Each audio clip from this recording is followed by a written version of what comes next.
Good afternoon, everyone. I apologize for starting a tiny bit late. My wife and I were doing shopping at Costco like we usually do on Saturdays, and there was a huge line. Apparently, coronavirus has landed here in Seattle, Washington, and everyone is panicking. So there were long lines both in and out. So, yeah, about an hour delayed from my usual schedule, but still made it with 15 minutes. So yeah, thanks everyone for joining in. Let's see how many people are here. 26 viewers. I see Burn, Xteen, Duncan Yo-Yo, Nordic, Ganaball. Thanks for joining in, guys. Yeah, today is well, actually, if it's your first time joining, this is the most magical build stream, simply because I do both hardware and software. And tonight we're just doing a build. This guy right here. If you guys caught my Tuesday stream, you might have, or actually not this past Tuesday, but the previous Tuesday, you might have seen that I actually tried to get Via working on this. Was not successful, by the way, but hopefully within the next week, I'll figure something out. We'll see. We'll see. Anyway, here, let me just show you guys what I have here. Boom. This is the Matrix Noah. I'll be unboxing it in just a bit. Look at it. This is probably the only keyboard box, like the only custom keyboard box that I've seen that has a design on the back. Be powered by Matrix Labs since 2015. Tools and toys. Look at that. It almost looks like a OEM board. But that's only true until you actually open it up. Let's see, today, if you guys like to do the exclamation point drink, I'm just drinking tea. This is a mango white tea that I picked up from Trader Joe's. So far, so good. And let's see, what are we doing today? Be doing the build. And maybe talking a little bit about upcoming group buys. Oh yeah. Today's build is sponsored by Olivia. If you know that name, it's the same person who designed GMK Olive and GMK Olivia. She commissioned this build with me. Basically, let's see. Where are those switches? Yeah. She asked me to lube her switches, but she also sent me the board for like VIA support. So I figured, why not put it together? Look at that. She even sent me a special message.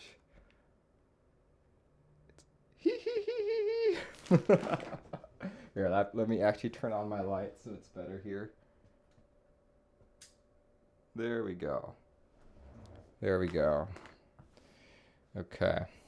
Let's see. From my previous stream, I changed up my music a bit to be more jazzy, and people seem to like that. So let's continue doing that. I picked out a nice smooth playlist for everyone. So hopefully you all like it.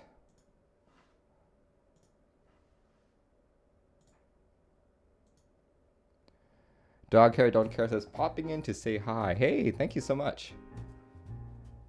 Saltex says, hype for this as there is nothing on the internet right now. Well, I'm glad I can entertain you on a Saturday afternoon. Alright, just quick specs on this board. Number one, turquoise Telios available from Zeal PC. I've lubed these with 205G0. She actually sent me 90.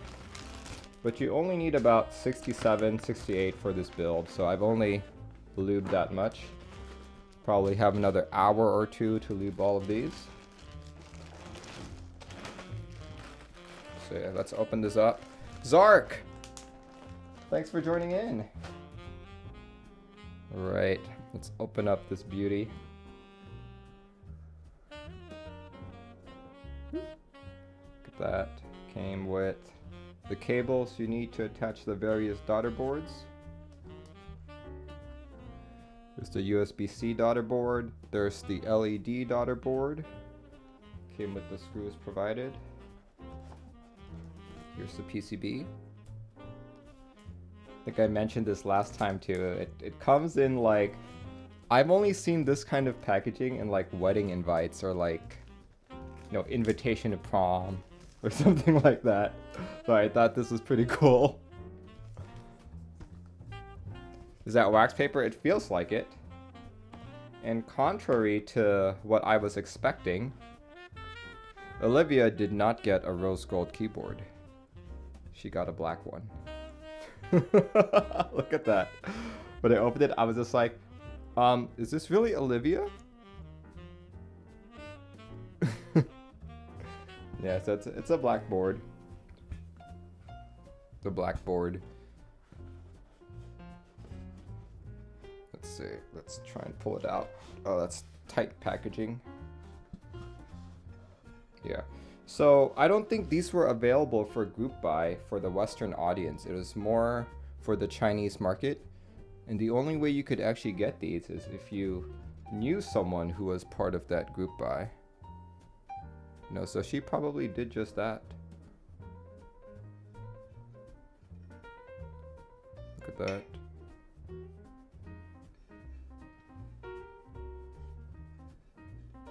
Karma says looks plain. Yeah, it looks plain from the front, but when you look at the back, that's where the design of Matrix Labs comes in. You think it's too busy? I don't know how I feel about it quite yet.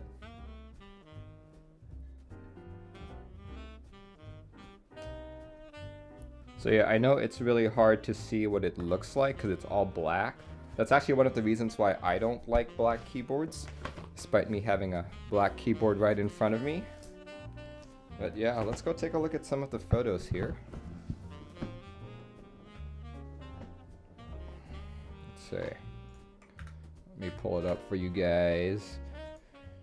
Here, you guys can follow along. I'm posting a link in chat. There we go.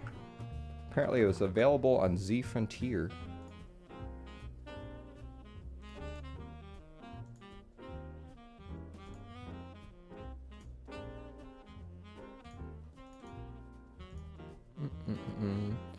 Where is it? There it is. Okay. There we go. You guys can follow along. Basically, that's what it looks like. It seems like you can get it in different colors. See, when it's different colors like this is where you start seeing that it's a different design. When it's all black, all of that kind of just gets concealed, I think. See. There we go. Look at that. I think these are existing builds from the Chinese group buy. This one's a black one too, but let's see if I can find one that's not black. Black, black, black, black. Okay, I guess they're all black. Seems like the black don't really play well with the board. Yeah, I agree with you. Let's see if I can find something else. Matrix Noah. Here, this one on Geek Hack. Maybe the Geek Hack one will have better photos. Ooh, look at this. Look at all those colors, guys. I think for me, the one that really stands out would probably either be the green one in the bottom left or this yellow one close to the top. I like the one at the very top right, like the baby blue with the pink plate. That one looks really nice too. But yeah, black seems to not be a good color for this board. Let's see, any other photos of an actual unit? Oh, look at that. This is how it gets put together. Looks like it's a top mount plate. And lots of screws, lots of screws. Dog Hair Don't Care says, I'd struggle picking a color for this keyboard. Me too, actually. Look, several layouts available. Cool, cool. Here we go, more renders. Oh, you can even change the color of the bottom. That's really cool. Wow. So many color options. Ooh, that looks nice.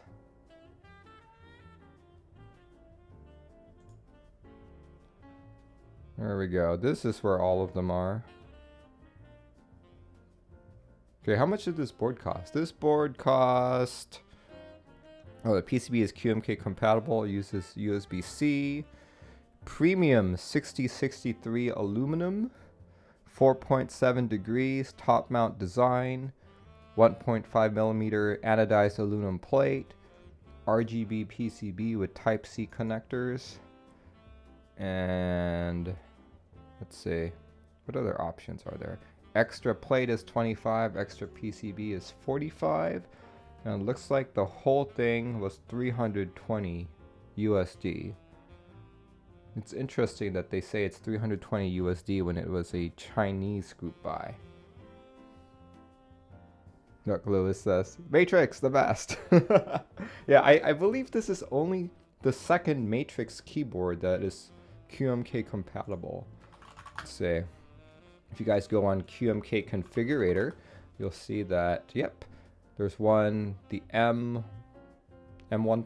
I think that's a TKL, and now this board, the Matrix Noah. There we go. Perfect. Perfect. That's not that high. Yeah. All right.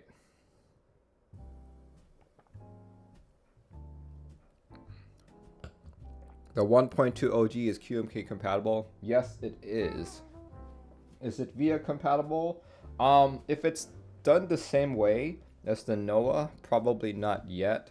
There were some issues that I encountered when trying to put VIA on the Noah, like based on some limitations of the microcontroller, or at least as Zark, who actually commented earlier on stream that you can use VIA on it, but as soon as you unplug the board, you'll lose your entire configuration.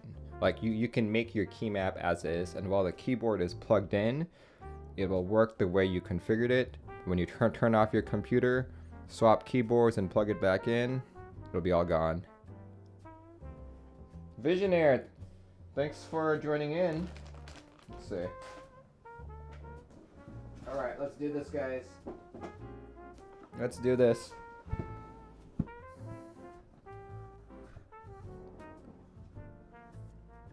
Okay. I'll need the PCB. Actually, no. Let's work on the stabs first. I always forget about that. There you go. So Olivia was wondering if she could join in on the stream, but apparently she is not available. So maybe she'll watch the VOD or something. I think she's on some business trip or something, so she's not able to join. Let's see. She wants a 7U spacebar, and we are actually using C3 stabs. The issue with C3 stabs is that they don't work well with ePBT, but I'm assuming Olivia doesn't use any ePBT. That's why she sent these to me. Yeah, oh look, she sent me washers as well. Perfect. Excellent. Good to know, good to know. All right, let's get to lubing. For lube, whenever I'm lubing stabs, I prefer to use 205G0 on the plastic parts and dielectric grease on the metal parts. So let's get to it. Kai SN says washers are always included. Oh, really? That is good to know. Hopefully the new retools will be just the same. Let's see, she wanted split backspace. Okay, so don't need a stab for that. We'll just need an enter key,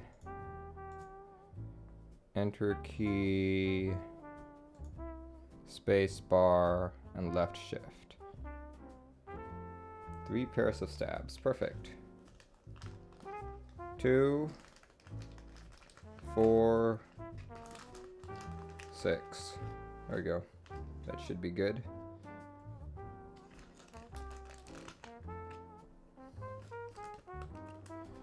Dog hair has to go. Well, thanks for joining in anyway. Celtic says, I thought I was crazy for liking that combo, but glad to see someone else doing 205G0 on housing and grease on wire. That's actually a pretty standard combo. Prior to 205G0 becoming a lot more available, people just put dielectric grease on the whole stab, which works just as well, but I feel like this is just, if dielectric grease makes your stabilizers 80% smooth. I think 205G0 moves it up to 90.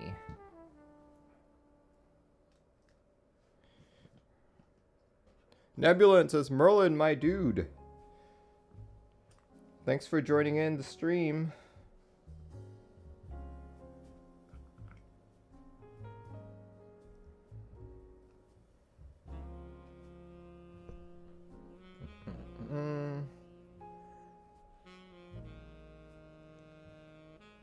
So unlike switches, you can actually be a little more generous when applying 205G0 on stabilizers. That's what I'm going to do. Nebulant says, you got something to show me but not on stream to take away. Okay, no worries. Let me know later or just PM me on the Discords. Oh, by the way, I still haven't found time to actually make those measurements for you. I actually haven't pulled out that board in quite a while. But hopefully I'll remember this week.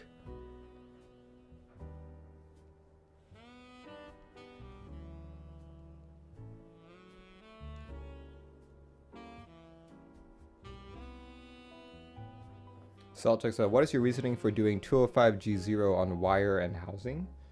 You asking me? Because that's not what I'm doing. Oh, not doing. Okay. 205G0 is expensive. And I don't have that. Well, I have a lot of it right here. But in most cases, I don't. And I know for a fact, due to the number of builds I've done, which is dielectric grease, that this works really well on the wire. So mainly it's just a financial motivation to conserve, even though I have so much 205G0 these days. This is not my only tube of 205G0.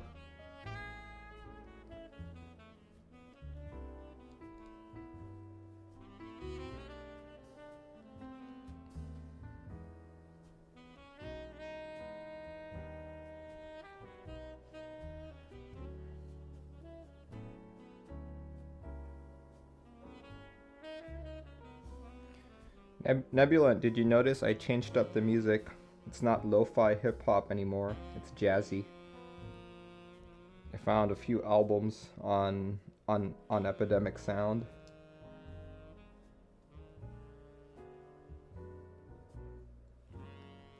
And believe it or not, back when I was in high school, I used to be a jazz saxophonist.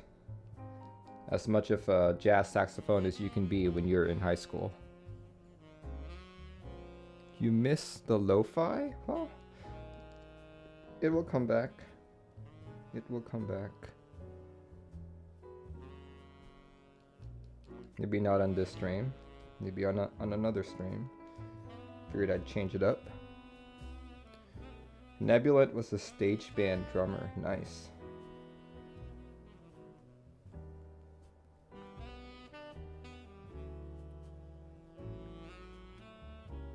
Oh, Cozy.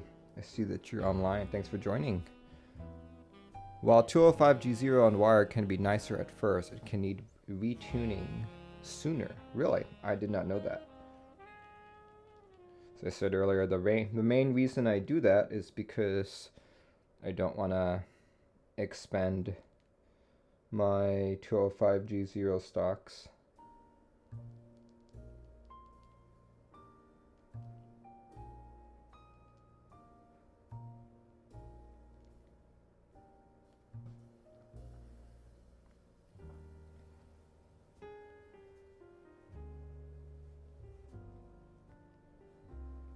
Gotten popular for stabs. I say that's mainly because of Nathan Kim, but also on the flip side, it's because it's also readily available. I remember back in like the 2016, 2017 time frame, lube was harder to purchase. And wasn't that the time period that Krellbit was just starting out as well?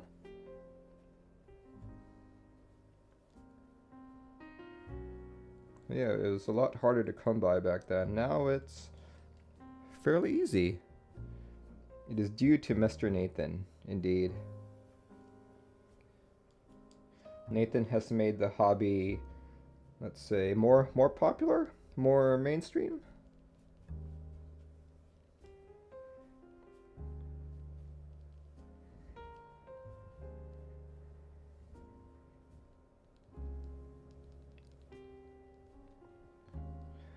But with the hobby a lot more mainstream now, we need to be aware that there are also a lot of newer people joining this hobby. So be patient with people's questions online. Ah, my wife has returned home with bags of hand sanitizer. Did you get the hand sanitizers? Thanks.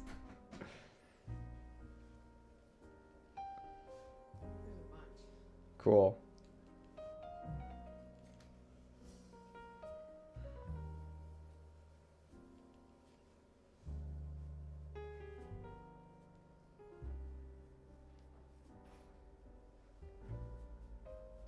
Problem is that people swear the way he does things is the absolute best without trying things for themselves. Yeah. Well, it's not the absolute best, but he is one of the best ways to do it. Like it's really interesting because I feel who is it? I think Nebulant has been around longer than Nathan.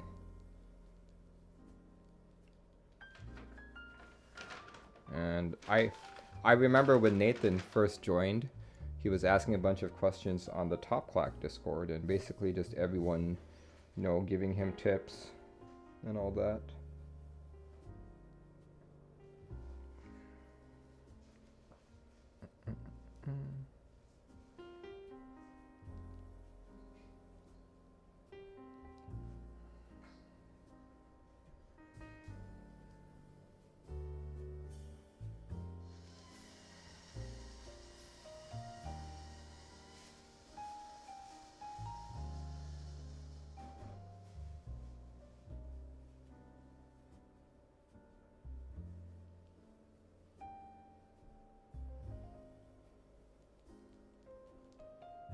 Novelkeys sells lube too, and Merlin has a discount code. I do. If you do exclamation point Novelkeys, you'll see it. It's basically just Wizard, and you'll get 5% off your total order, excluding pre-orders and group buys, of course. That never works. And as I found out with the NK65, excluding extras as well.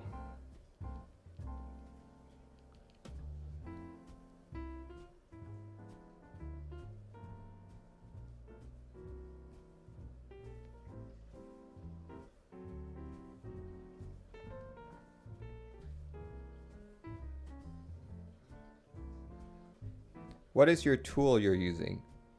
This? This is a paintbrush. A very thin and tiny paintbrush. Focus! There we go, see? A very thin and tiny paintbrush. Which I could probably go a little bit fatter when it comes with stabs, but this is the same brush I use for switches.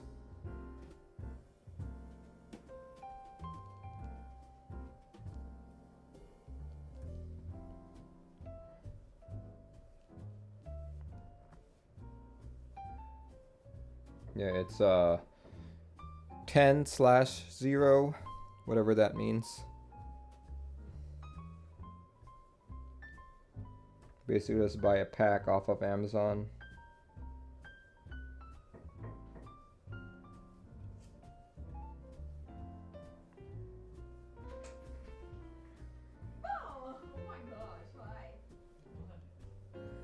Yeah.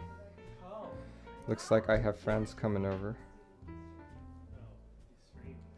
I have guests over.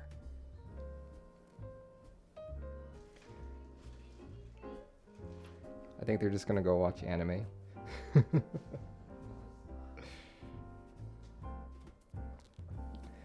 Alright, okay. Let's see, what's next? Oh yeah. Let's put in all of these stabs. They're like, what's with the hat? Oh, they've known me for a while. I've known this guy who came over. I've known him for I think maybe just a few years less than my wife.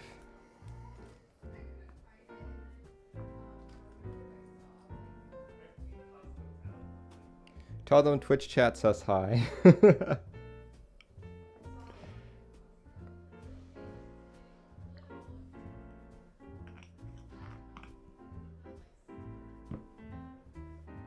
Okay.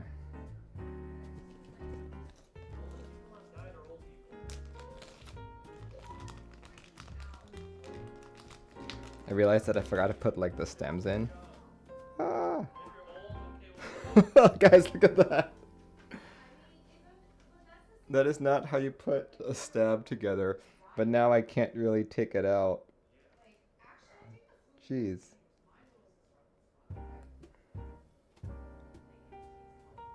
There we go. Got it. I was a little bit concerned that it would be stuck, but good thing it's not.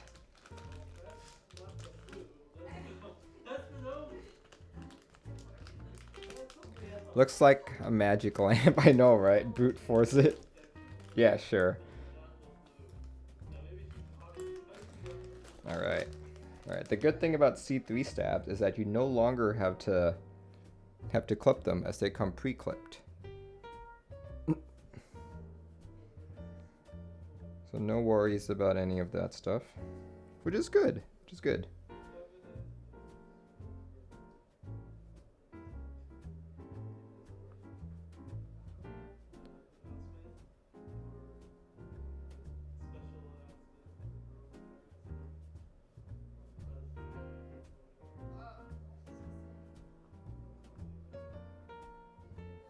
Pre-clipped, yes.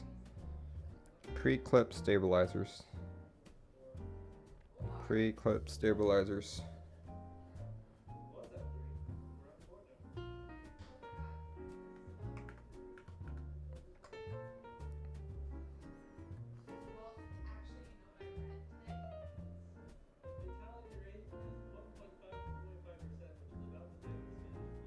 Do you suggest only doing housing and not the stem as well? In terms of 205G0? Oh, you mean in terms of doing that? Well, the reason why I don't do the stem is because I apply most of it onto the housing. So in terms of how much I apply, it doesn't really matter. Like, the reason why I don't put it on the stem and just go a little bit extra on the housing is because the stem is harder to like hold. But the housing I can hold very easily.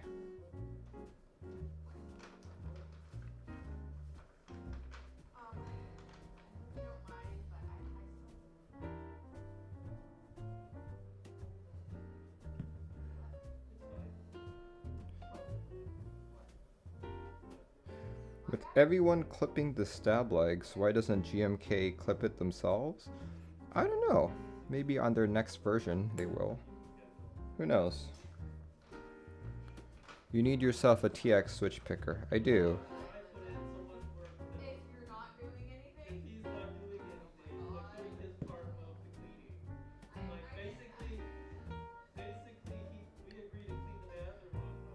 Zark says, Merlin, you've mentioned that breaking changes got merch today, right? No, I have not. I don't actually talk about much QMK stuff on my Saturday build streams. I talk more about it on Tuesdays. Kosi says, ooh, ooh.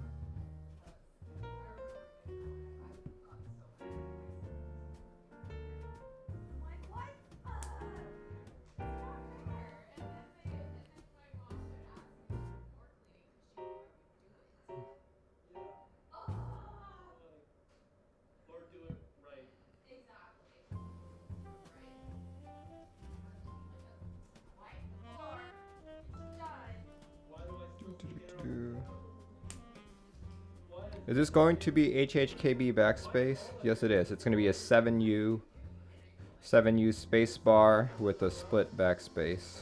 At least that's what Olivia wanted. I actually didn't know that she was a split backspace person until last night. Ooh.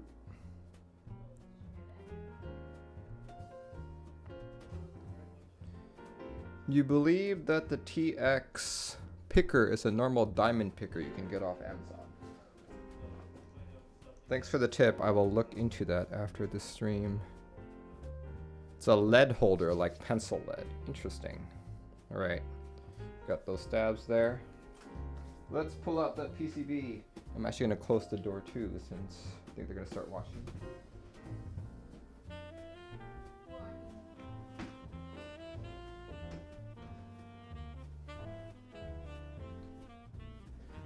There we go.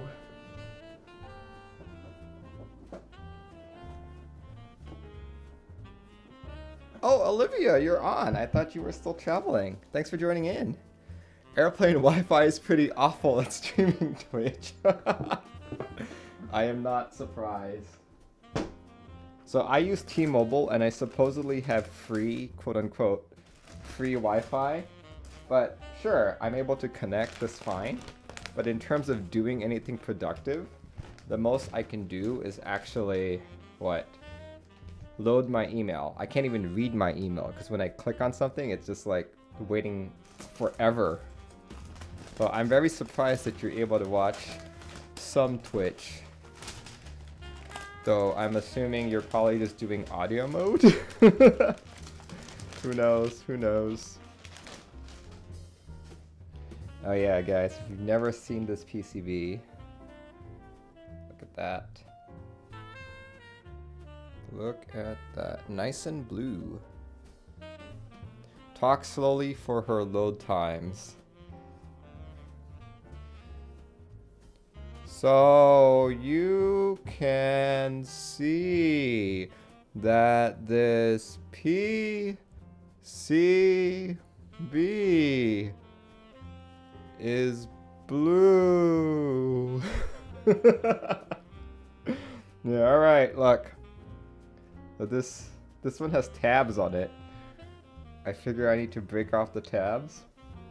Look at that. Yeah, let's break off the tabs first. Okay. It is a legit concern. Nanu says, wow. This is perfect. Alright, to break off the tabs, always like... The last PCB that I had to do this in was the DO60 from Doryu Studios. Hopefully I don't snap the PCB, right? Here, let's see. Maybe I can score it a little bit more. Do I have pliers here? Oh, hold on. Nebulan says, I want a matrix board, but I have no idea how to even get one. You need to make friends with some people in China, I guess.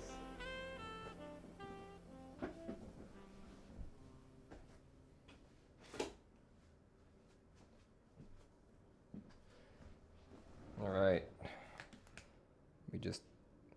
Yeah, it's already scored, but maybe I just need to cut it a little bit more.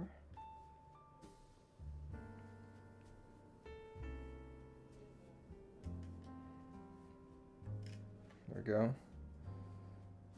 I mean, I am friends with people that are friends with people in China. You're friends with friends.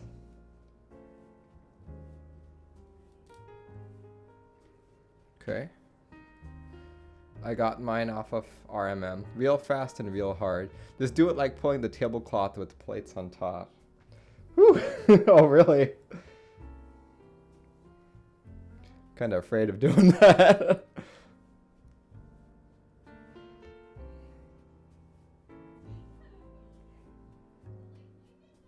Oh. I should have done like a video, like a pre-recorded video, where I'm like, all right, guys, hold on, let me just take care of this. My secret is overpaying on RMM. Oh no, it's too much. Too much. There we go.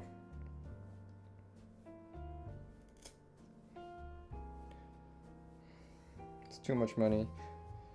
Olivia, would you mind divulging how much you actually spent on this particular board.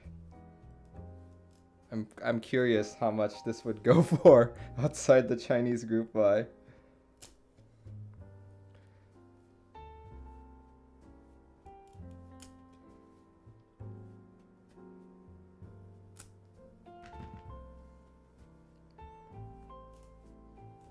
There we go. Got it off. Woo.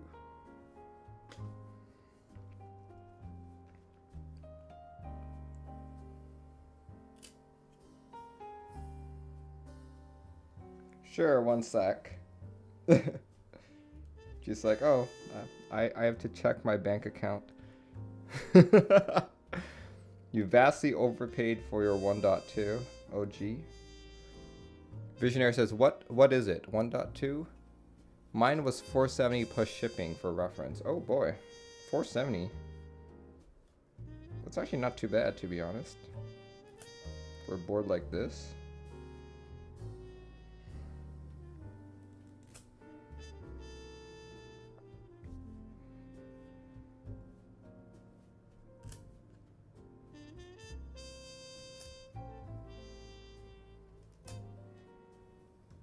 Alright, I got it. Shipping was $90. $470 was GB price. No, for this board, GB price was $320. Then it was like $30 for a plate and $45 for a PCB.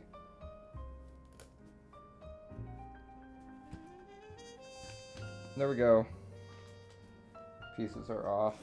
Let's put on the stabs.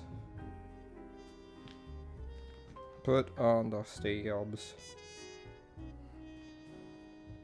Left shift.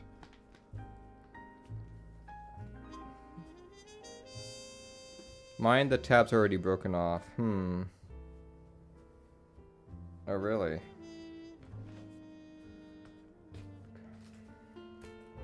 You paid $500.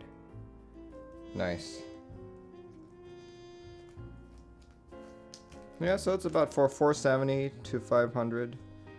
No problem.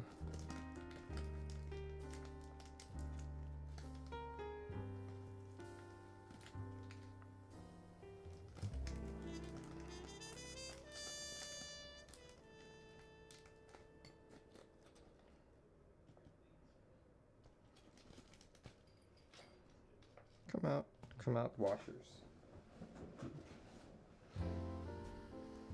Now, interesting. These are not your typical Phillips head. They're actually hex, which is both good and bad. Let's see. Do I have a bit that's the same size? Won't they have an international GB at some point? Maybe, maybe not. I think at this point, most vendors within China are trying to, you know, survive amidst the coronavirus outbreak. As I said at the beginning of the stream, coronavirus finally hit Seattle, Washington. So there is some panicking people here.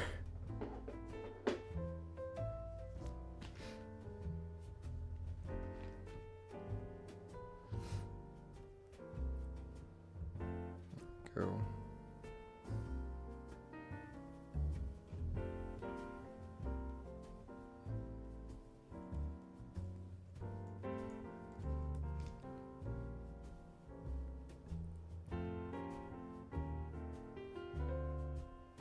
Quarantine yourself. I know it's I'm looking at absences at my work. A lot of people have opted to do work from home the following week.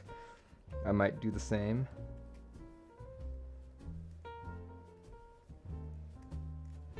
"24-hour, 14-day build stream." Hey, I need to get some work done, you know? Like, I'm not like Nathan where this is my sole form of income.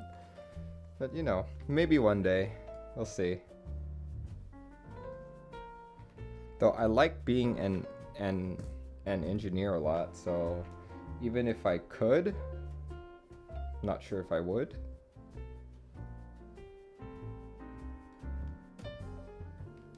Right, there we go. Enter key.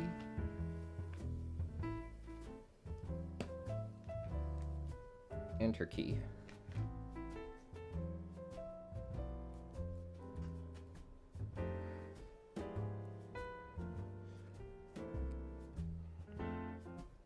Maybe this is just gonna turn out to be like the flu, you know, where everyone anywhere can get the flu, and it's just gonna be like that.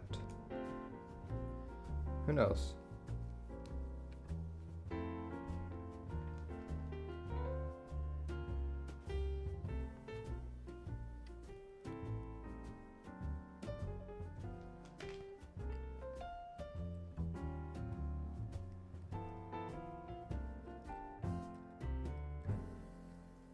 Yeah, that's not screwing in.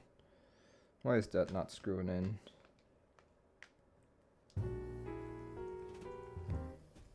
It's only 10 times as deadly as the flu. Oh man. Guys, check this out. Oh man. This screw hole is way too close.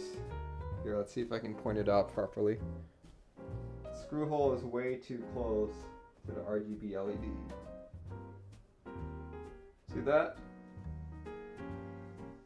That washer is covering that RGB LED.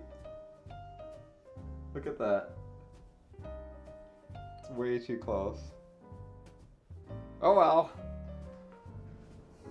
It is what it is.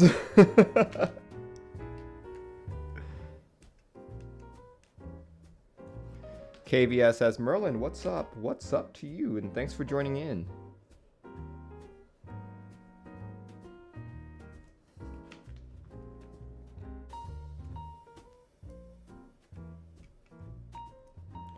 All right, let's put on your 7U spacebar. 7U. Olivia says, oh well. Oh well indeed. Man, this is where I get confused as to where 7U is supposed to be. Is it here in this spot, or is it here in this spot? They both fit. Okay. Let me see if there's any indication on the back that tells me. Nope, no indication on the back. So I'm actually gonna have to put some keycaps on. Talisman! Gifting a tier 1 sub to Nebulan. Thanks, man. Okay, I don't have GMK Olive, which I deeply regret because after seeing it, it looks so nice. But I do have SA Olivia, which I will grab right now.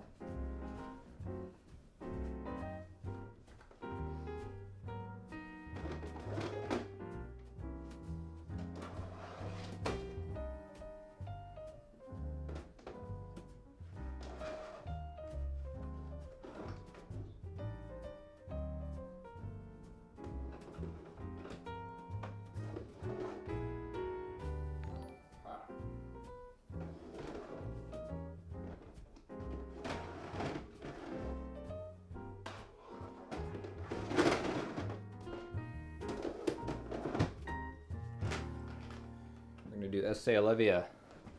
Talisman gifting another sub to Zark. Thanks, man.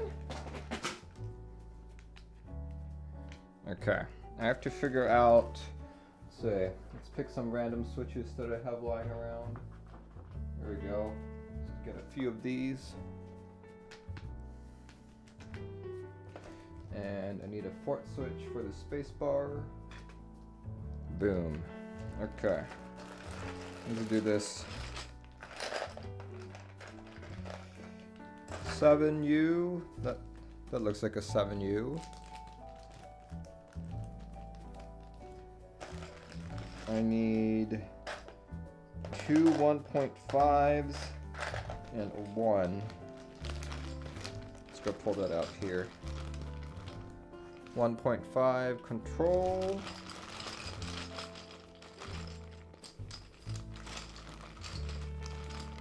the other 1.5. Olive is one of my favorite sets of last year. Alt. And I just need a single 1U key. Let's do that. Heart. Olivia heart. There, that should give me enough. Should be able to figure this out now to see which stab position the stabilizer needs to go into.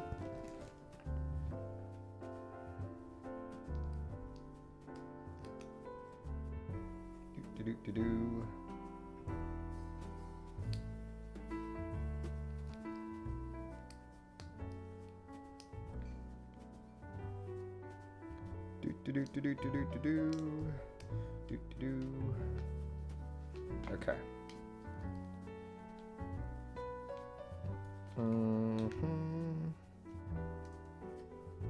Okay. Typing on Olive right now. Big fan. You guys make me jealous. You guys make me jealous. Any chance of Olive round 2, Olivia?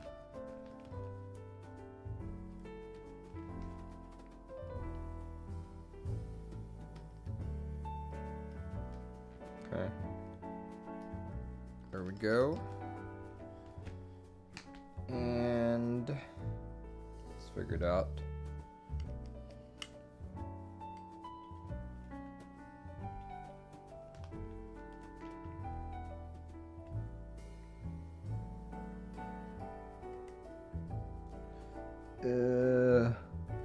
From the looks of it, it seems like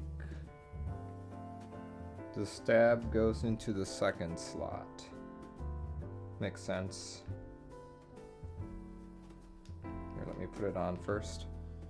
Let me put it on first. Buy from the extras, friend. Oh man. Extra still in stock. Oh, really? Okay. Where was it sold through again? Was it Novelkeys?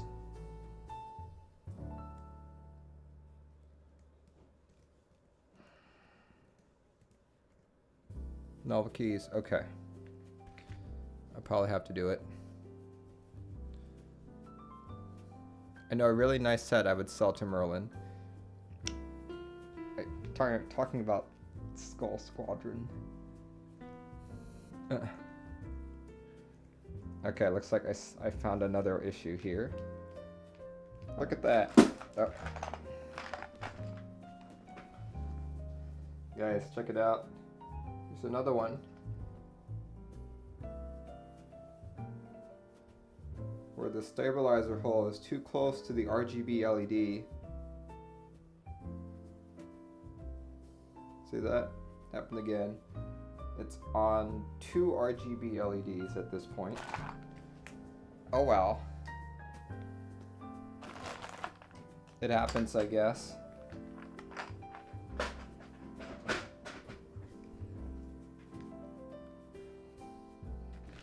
Good to know for mine. Like, it shouldn't cause any issues, but you just never know. You never know. Guess I'll find out as I build this board. Let me just put everything away first.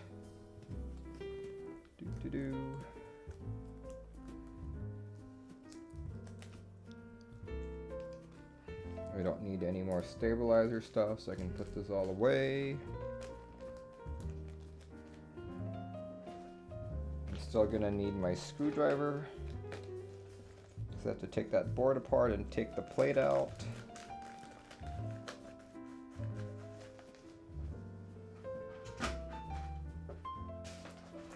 Let's do it.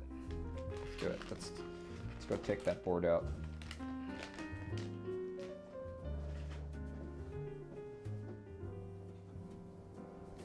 Let's take the plate out.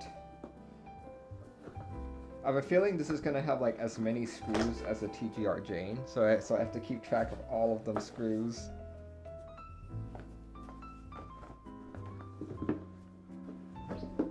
Okay. All right. Let's do this.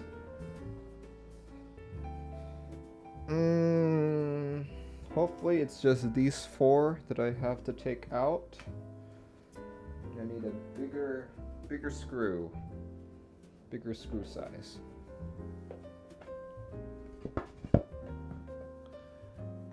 Olivia says, are you talking about Handerbite? I think he's talking about Skull Squadron. Too big. That screw is too big for that hole. There we go. That's about the right size.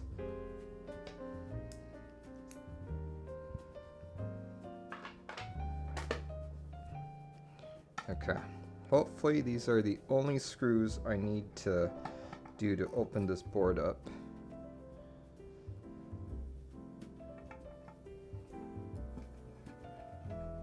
If not, then I guess we'll be screwing around a lot.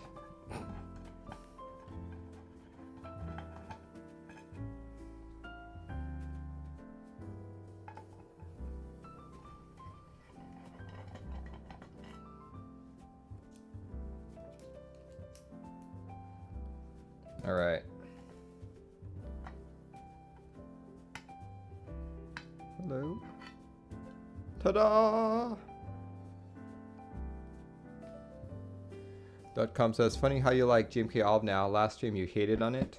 Must have been a long stream, like I mean like a stream a long time ago, because it didn't look good on the renders, but it looked good in person.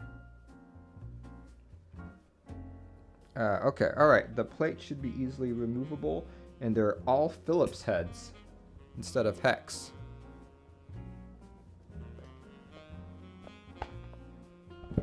The main reason why I didn't buy Olive was because the renders didn't do it justice. Seeing it, though, was actually a way different experience.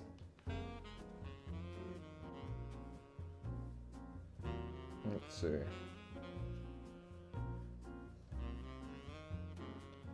Talisman says dinner time. Right. Let's take out these screws, get that plate out. Get the plate out.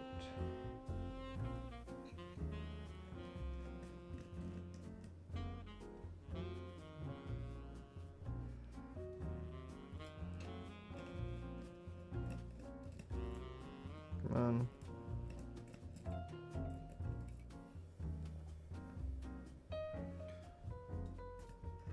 Ah! Dropped my screwdriver.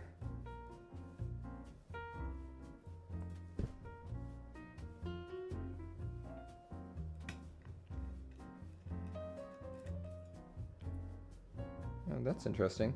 It's only got 3 on the bottom here and 4 on the top. Usually I see top mounts where it's symmetrical. Can't wait to hear how this sounds.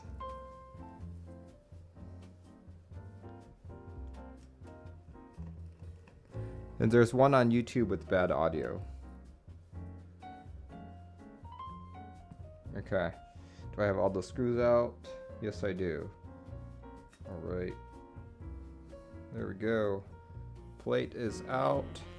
Oh, that's really loose.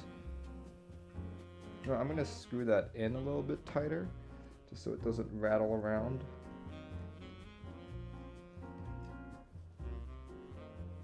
Dang, that's really loose. Okay, there we go, that's good. Okay. I'll put the board somewhere safe.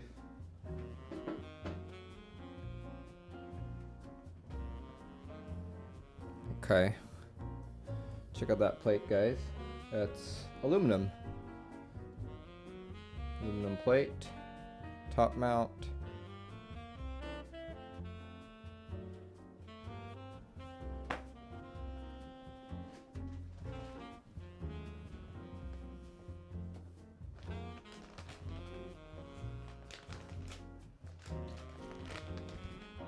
Do.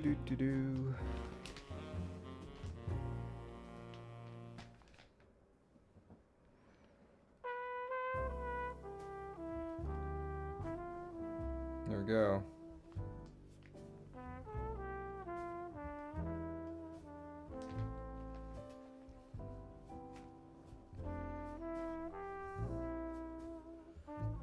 Gotta say the PCB looks pretty sweet. Yeah, I like blue PCBs a lot.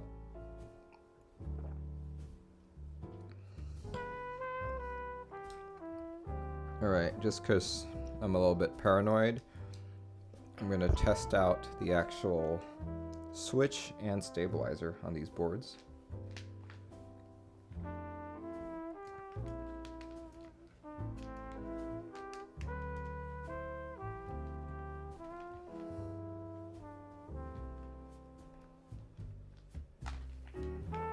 Just because, you know, what I said about C3 stabs earlier. If they don't feel good, or if they bind of sorts, guess we'll go from there.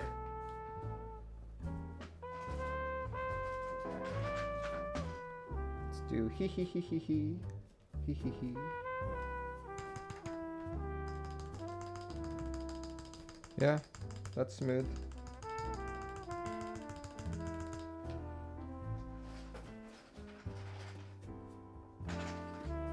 Where's that other shift key?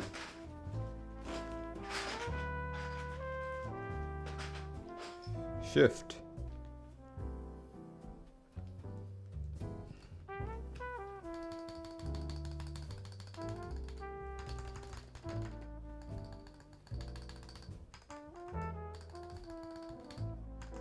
That's good. That's good.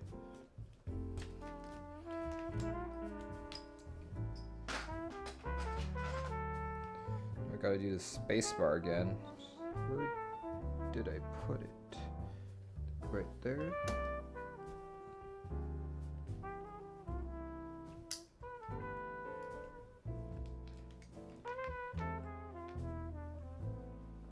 There we go.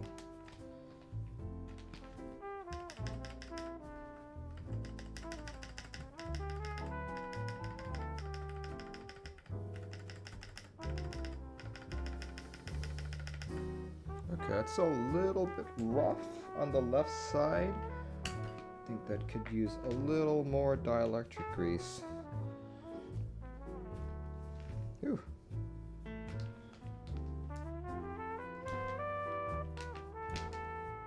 Oh, that's a little bit tight. Go.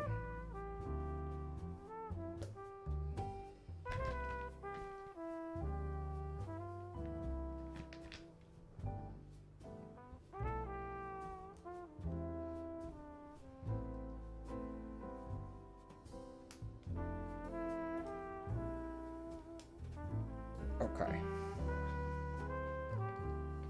It's just here on the left side.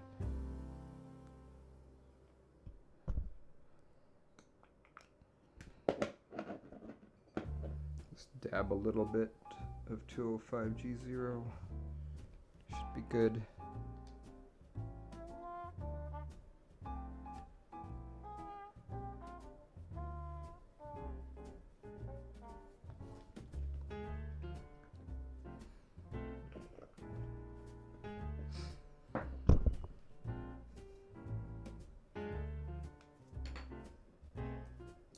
Also a little dielectric grease on the actual place where the wire turns, where the wire rotates, I mean.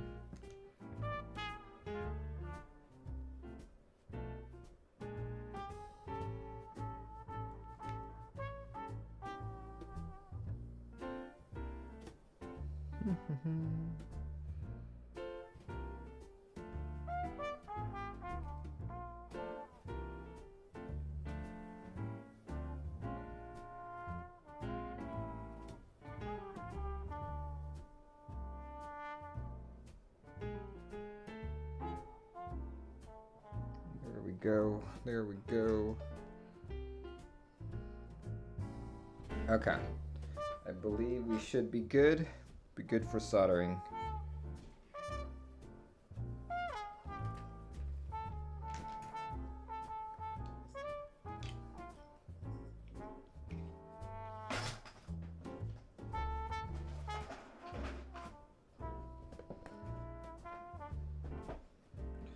Move things around a bit here.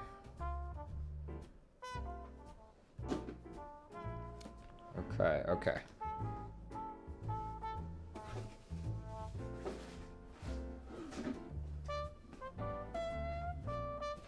So as I said earlier, we are using turquoise Helios lubed with 205G0. Right, thank you, Celtics. This is actually my first time using this playlist. I'm glad that you like it. Alright.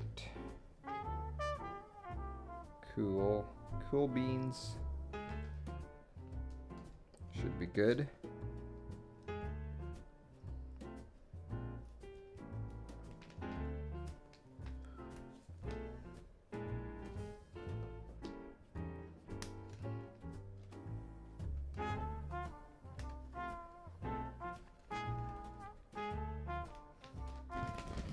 So what I'm doing here is putting some anchor points in first, so that when I solder it, the plate doesn't start to slide down, which can happen if you solder them one by one, like what I do. Some people actually populate the entire board first before soldering, but I find that if you do that, you can't get your switch completely flush with your PCB. And here you thought I would use GAT yellow. No, I wouldn't. I actually don't know if Olivia likes GAT yellows.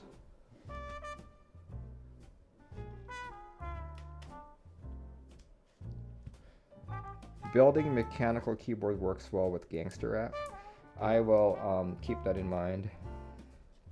Someone actually suggested that I use like variations of my intro music, so it's like super epic sounding as I'm building boards. But I'm like, I just couldn't find like an album that just did fantasy type music like that, or a free album that I could play and stream.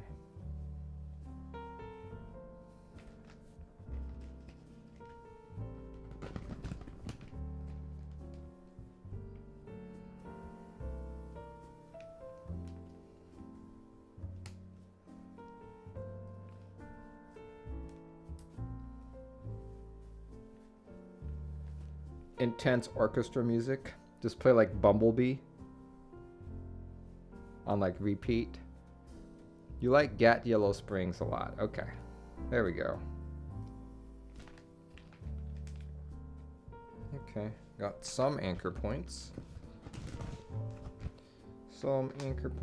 Let's put in the space bar.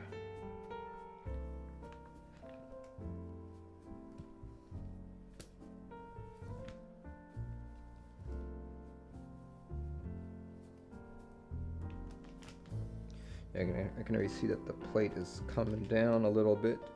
It's so thin. There we go. That should do it.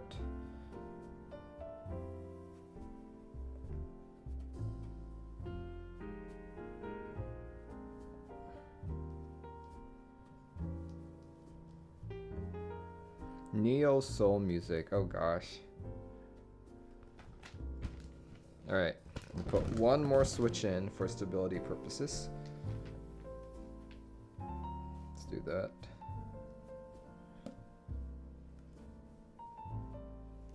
There we go.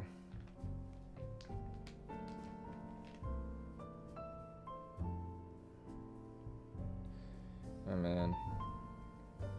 This plate is so thin and flexible that switches are actually just...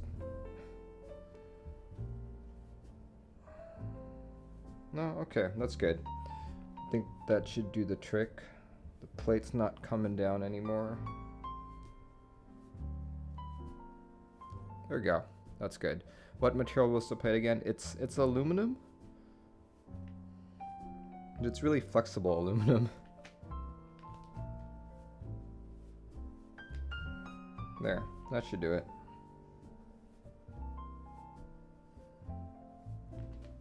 Okay. The paranoia is kicking in. I'm just gonna put one more on to be absolutely sure.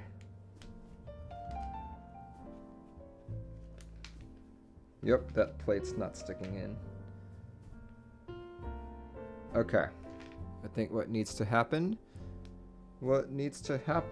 is for a plate like this, we actually need to clip all of the switches in first. Otherwise, what's gonna happen is I'm gonna solder half of it and the plate's just gonna start sliding down. I can already see that happen. See? I put the A in, and look at the plate. Look at that plate. It's already starting to like slide.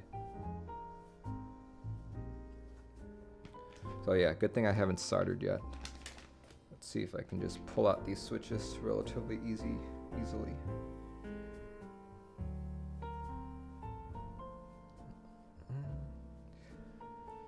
G6 says, what's the best or your preference on plate material? There is no best plate, simply because this keyboard hobby is all about preference. But in terms of my preference, I prefer stainless steel, which is a very stiff material, unlike aluminum or brass. Ah!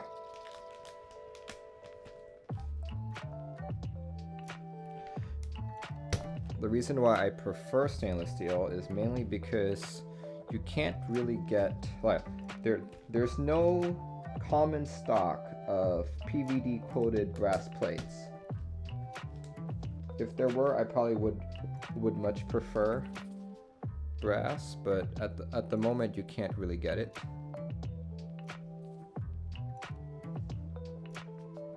Lately, I'm also really into linear switches, and I've found that linear switches and stainless steel feel really, really good.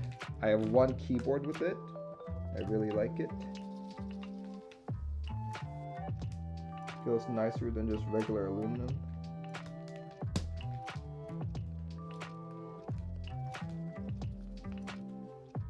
Steel does not get the respect it deserves. Ah! Off it flew. Okay. I'll get that switch later.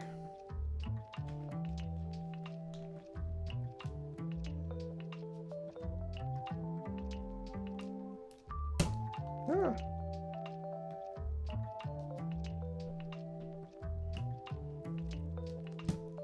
There we go. Osmium. An osmium plate. Dang. Okay.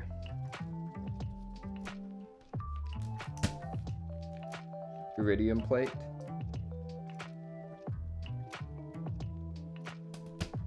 There we go. Okay. What we are going to do is plug the switches in first so that it properly clips onto the switch.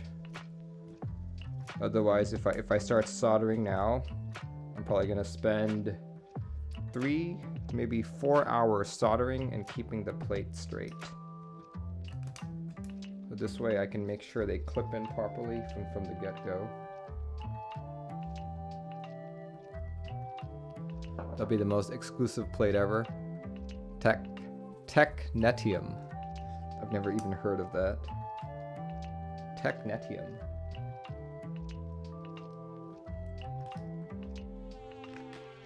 What about unobtainium? Unobtainium. How about a plate that's been a plate that is made from molten aluminum from a key cult?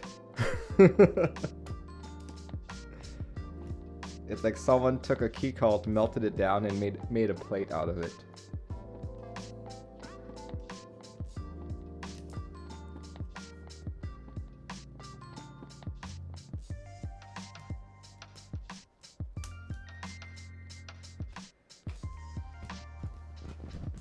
Nebulant wants to get a titanium plate just for Alps Duck Orion V3.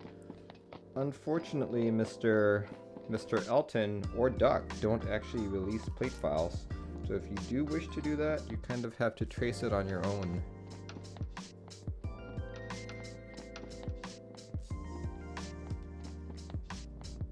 Which is what Tom Berry did for the Duck, Eagle, and Vipers.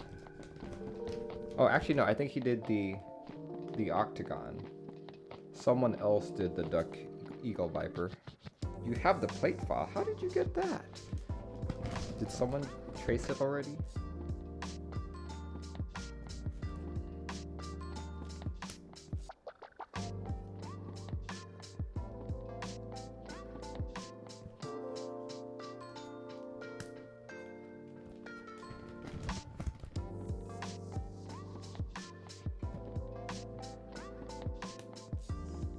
The V3 is very similar to the Jane V1. Oh, really?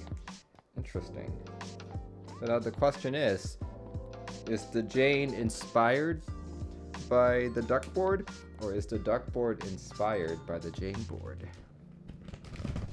Dun dun dun!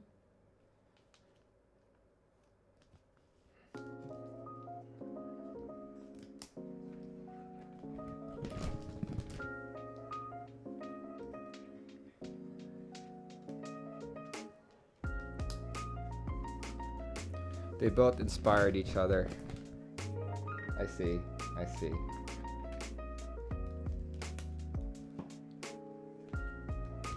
I mean, the Mira, Jane, Moon, Orion, Kira all use the same plated PCB. That is true. And that is why Mr. Heine Bush has been very successful in making replacement PCBs of them. He actually sent me one too, so I can finally build my Jane. So keep an eye out for a future Jane build stream. And I have a Jane V2, not the CE version. Though I am supposedly being sent a CE PCB by, what's his name? By one of the moderators on GeekHack, I believe. His name slips me at the moment. Plus, I can finally put olive on it.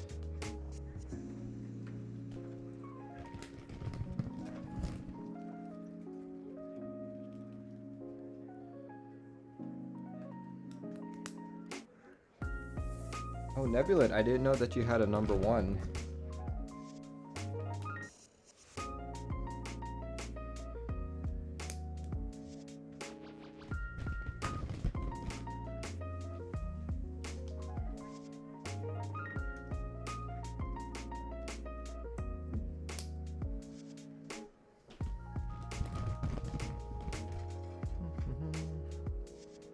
Yeah, this is a very tight-fitting plate, which is probably why I kept pushing the plate down.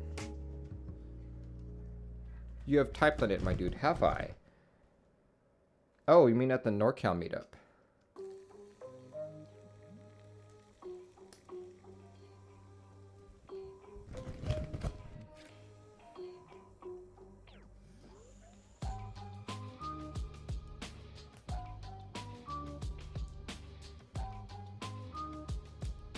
Oh man.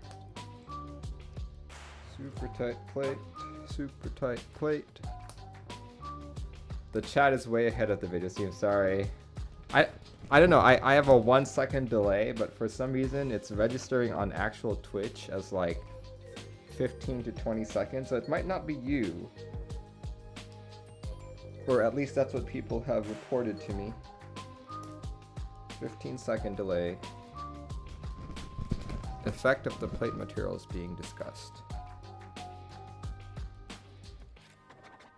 Depleted Vespine? Effect of the plate materials being discussed?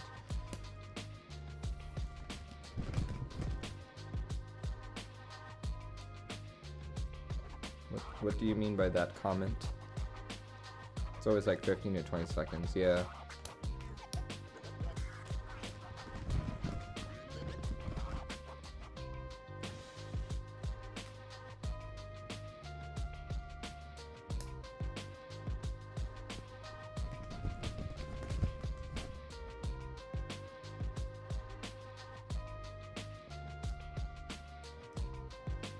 Technetium is magic.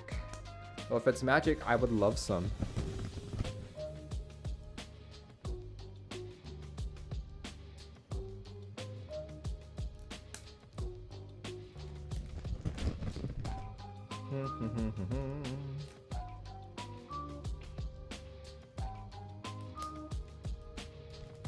No stream sniping here.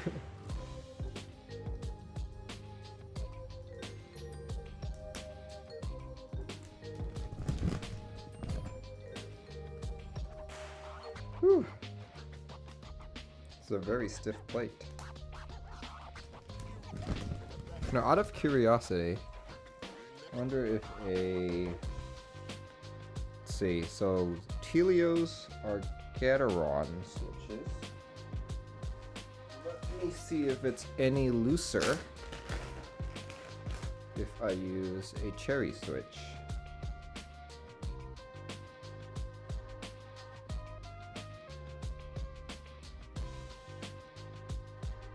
What I have here is a retooled Cherry MX Black, and from the looks of it, it is not any looser. Okay, yeah, the plate is just really, really tight.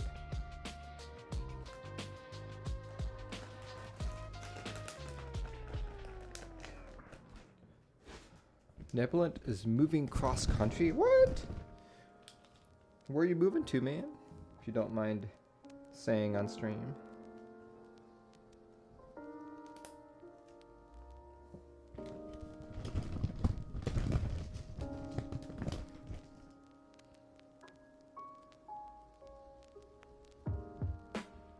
Maine.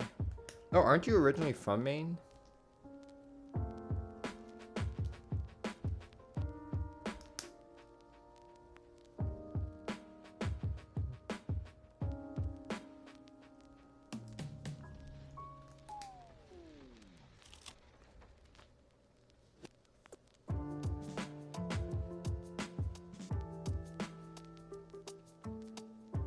Yep. Ah, I see. Maine. So the only, okay. So for those of you who don't know, I did not grow up here. Like here being America.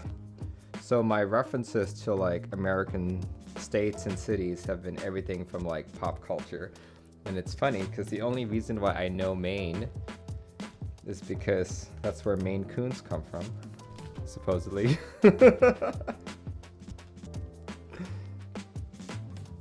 So that's the only reason why I know it.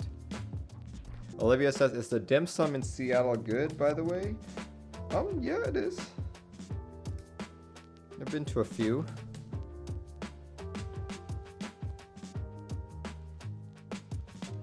I'm dying for some good dim sum.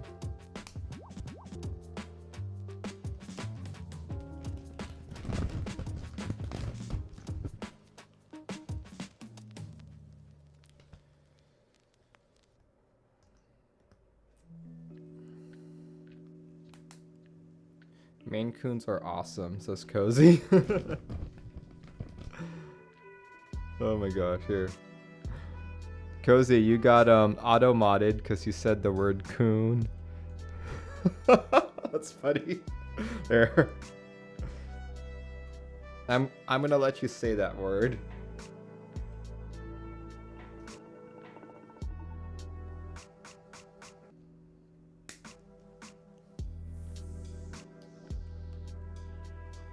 What a combo of words. I know, right?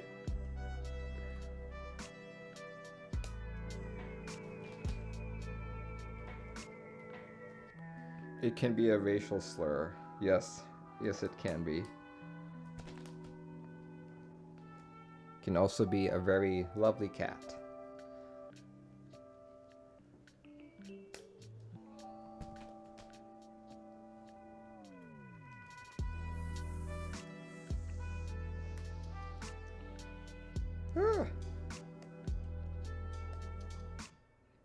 Holy crap, this is so tight.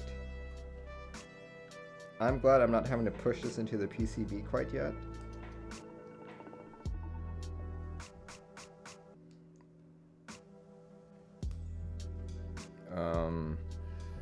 That switch isn't going in.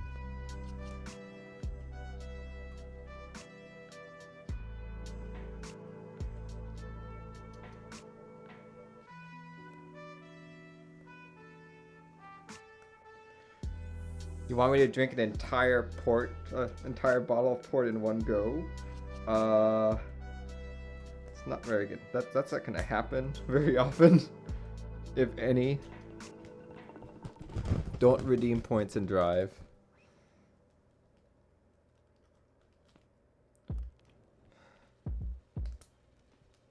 Alright. I think I'm gonna leave the modifiers alone and just do a lot of these alphas. So once I finish this row up here, I'll start soldering.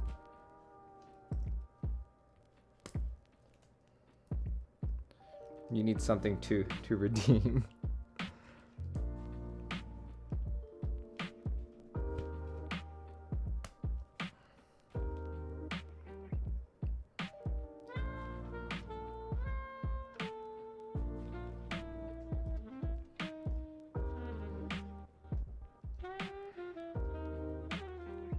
Whew.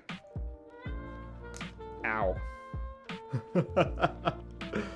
Poked myself. At 10, no wait, that's not 10. That is 100,000 million. At 10 million points, you can go redeem your soul or something.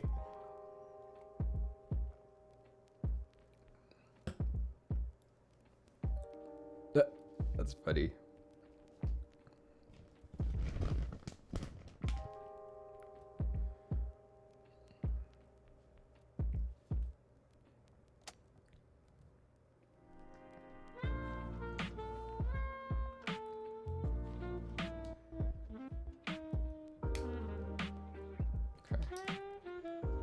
Alright, that should be good.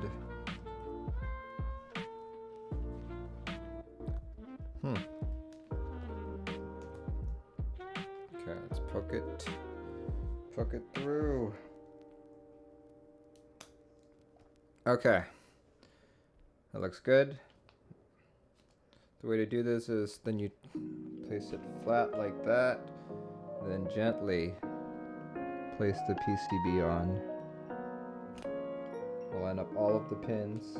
If you bend any of the pins, you have to pull it out. Let me straighten some of these guys. This guy's not very straight. Straighten him out. Like that. Looks good. Any more non-straight pins? Looks good, looks good, looks good.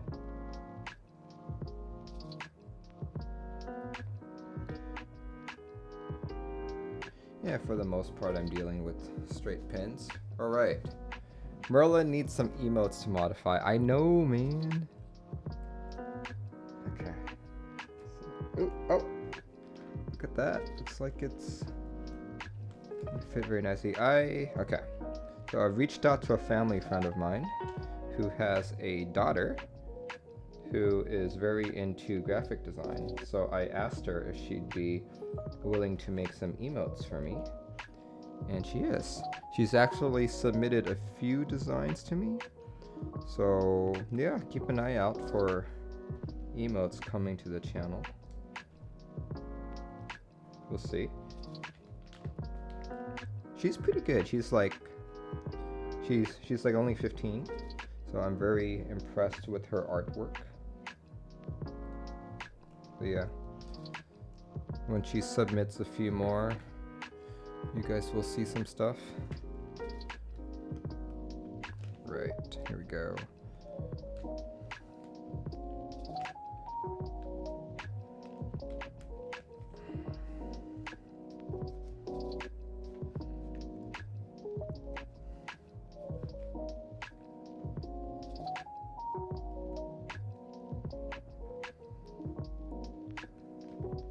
Okay, what I'm doing now is I'm pushing down on each of the switches to make sure that they are flush with the PCB.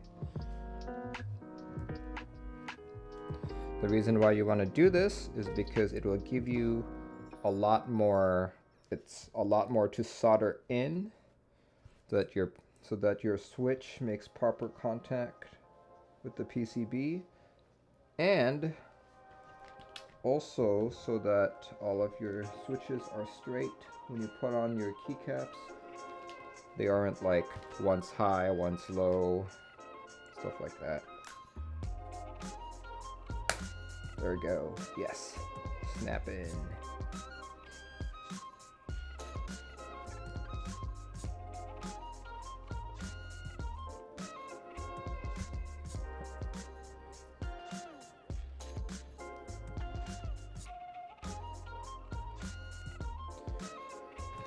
All right.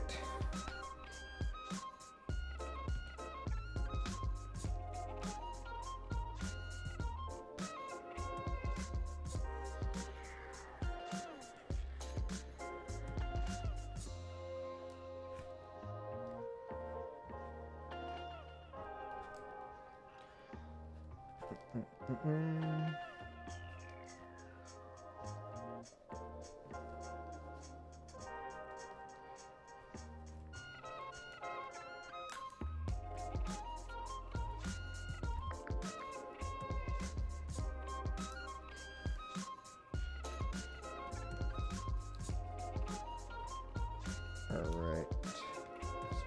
Let's go.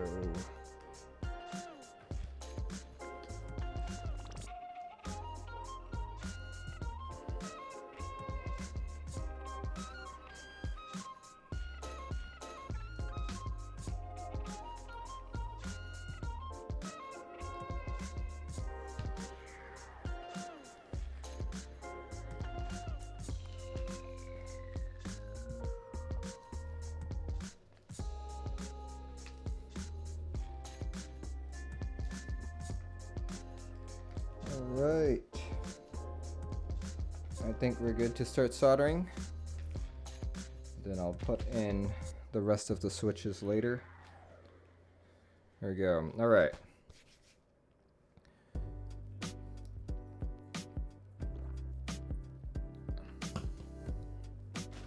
Let's see. I'm gonna have to adjust my volumes a bit just because today I'm turning on my little solder sucker. Actually, I don't know what it's called. It's just basically like a fan that sucks in all of the solder fumes. Hopefully it's not too loud. I have to rely on you guys to tell me if it's too loud or not. Can you guys hear that?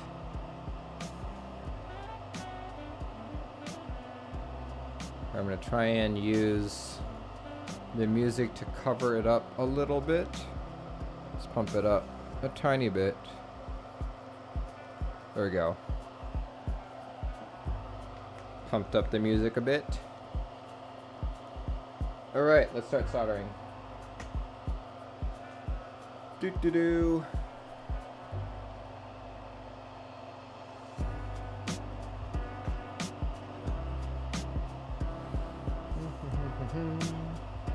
It's fine as is, thank you. Good. It should be far enough away from my mic and close enough to my soldering. Sounds like someone is vacuuming in the room next door. Ah, okay.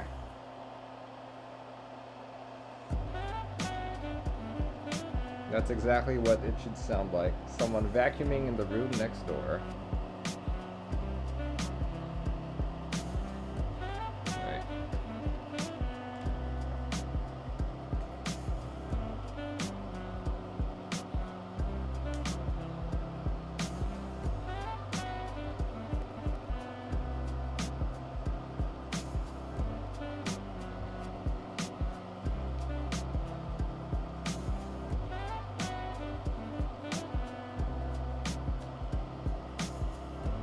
What iron do you use? I use a Weller WS51.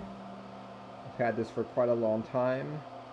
Reason why I use a Weller instead of a Hakko is because this is not the only hobby I've had to solder in, and way back in the day, this was the same iron that my college was using, and coincidentally the same iron that my first job also used, so I figured, why not buy something that I'm familiar with? Though these days, because I feel like Hakko tips are a lot easier to get, I would buy a Hakko F888, I believe.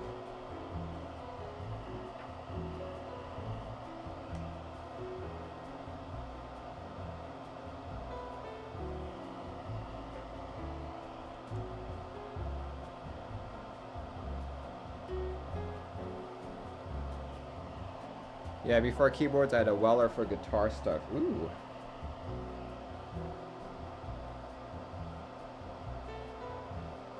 What did I use an iron for? Yeah, I did it for some guitar stuff, but usually I would just bring it to like a guitar shop to get it modified. I used the iron for just small random electronics projects.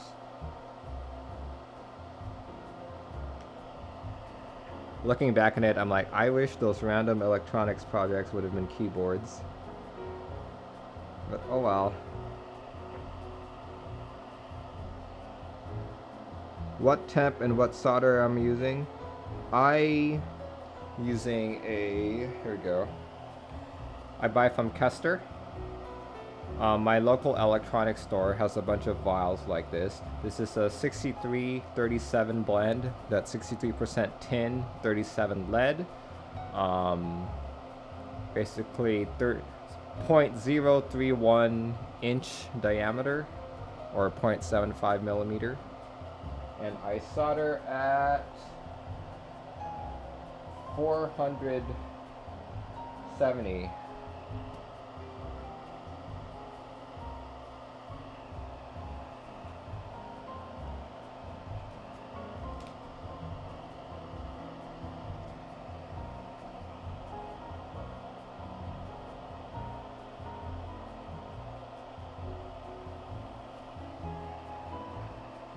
Oh yeah, sorry. Fahrenheit.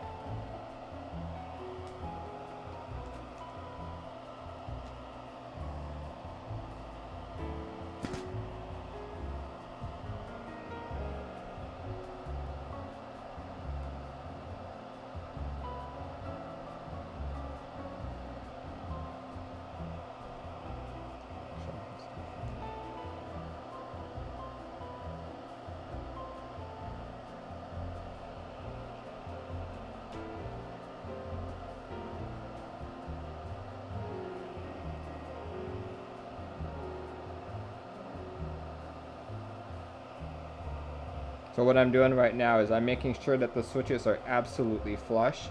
So I'm melting one leg and pushing in.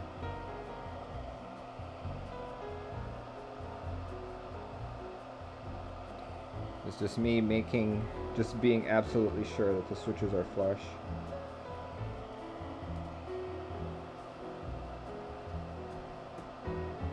Some of them don't move, so they're already flush, but some of them I can feel a slight movement.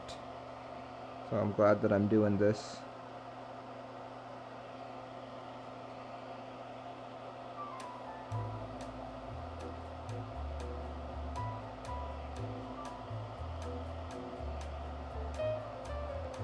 If you go onto the Kester website, they actually provide suggestions on what temperatures to use for like each of their products, I mean.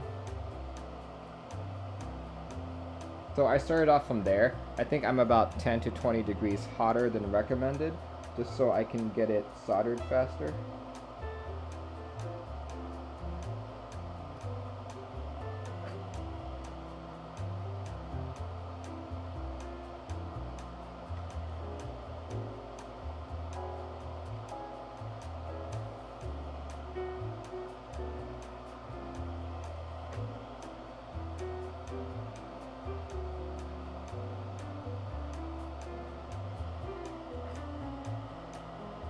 You'll be using that solder too?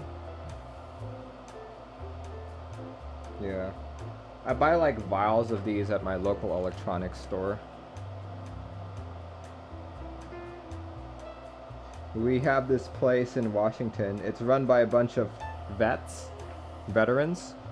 And sure, it's a bit pricier, you know, but like for example, one of these vials costs like $4 or so for something, and they're a lot cheaper on Amazon.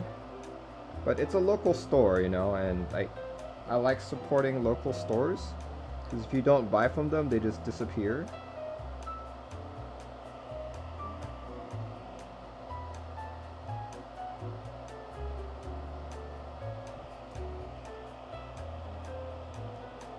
So I go probably once every quarter, and I buy about probably 5 or 6 vials at a time. I found that one of these typically can go about 2 and a little more if you're doing 60% PCBs. So two 60% and maybe 10 keys.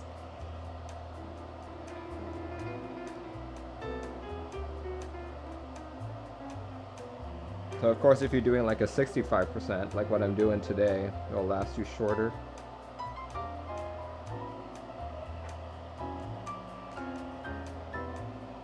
You wish there was anything local nearby. Yeah. It's funny because during the Seattle meetup, like the summer Seattle one last year, I met up with Scully. He was selling some products at his table and he needed Pro Micros. And you know, it was like one day before the meetup. So I told him we could just buy it locally, and he was really happy to know that. Though I also found out that Amazon, which is from Washington, had their own stock of Pro Micros, so we just ended up buying it there. Because it was like $3 cheaper.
Even like a micro center or something, right?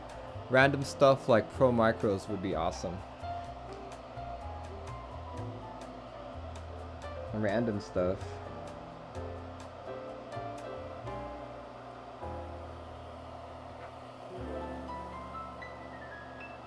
Yeah, I feel like those kinds of stores are just rapidly disappearing.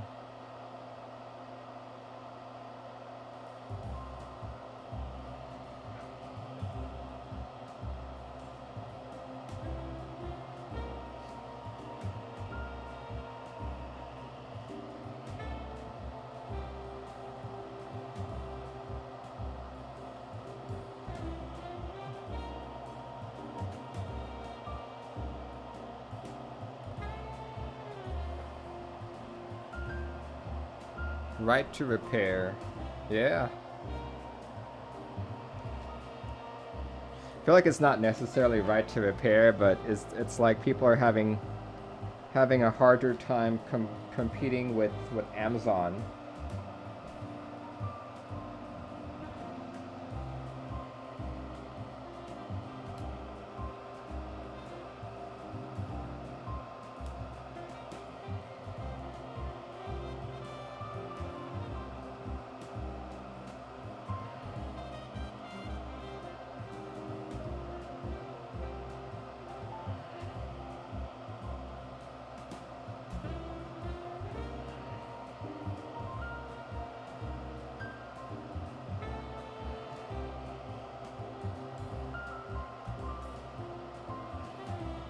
What's the build today? Matrix Noah with turquoise helios.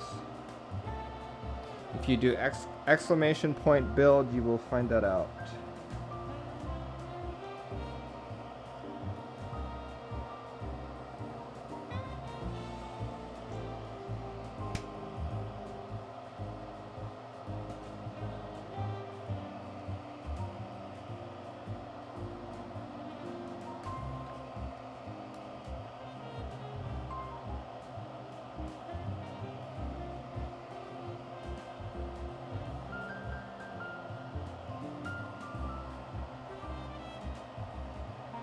One Save Gaming says, how are you today, sir? I am doing well today.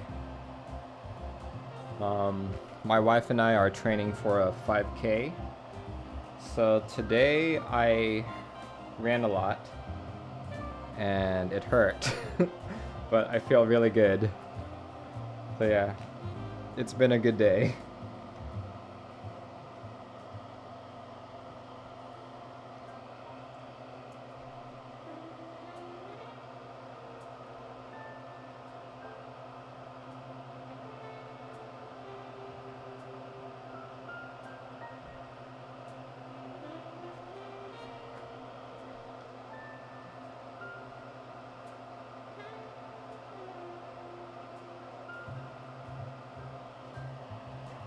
So a 5K is basically, it's like a run, and that's 5K kilometers, which is about 3.1 miles.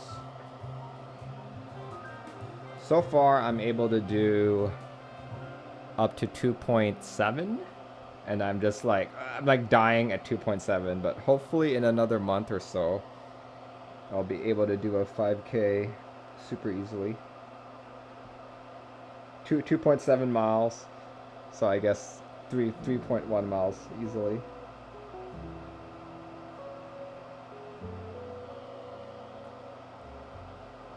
I'm running at like 6.8 miles an hour. Though I think I should slow down a bit, just so I can last longer.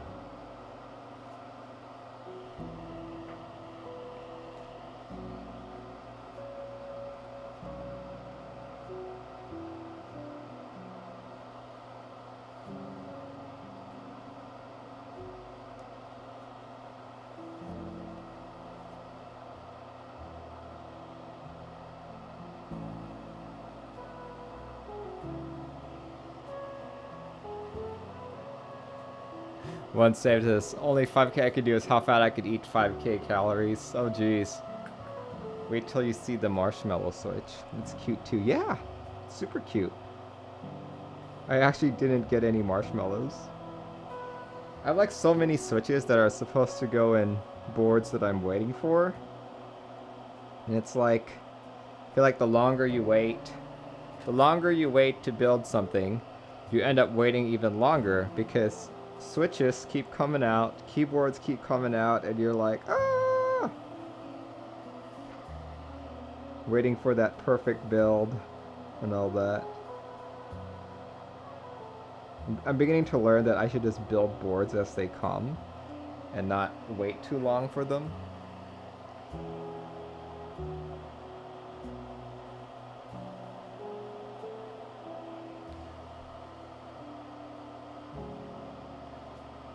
Cozy says, I've always found it better to pace myself for about 2 miles and go hard on the last one. I can try that next time.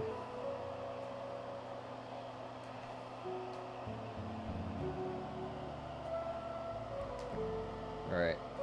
Don't have very much of this particular solder left.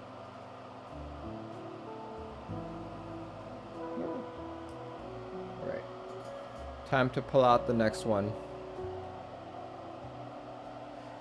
If buy something every month, after a while you get something every month, just build from there. Yeah, I could do that. Let me grab another vial here.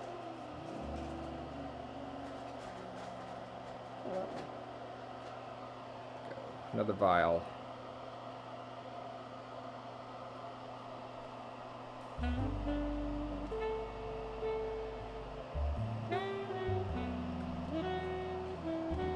Oh. Slipped out.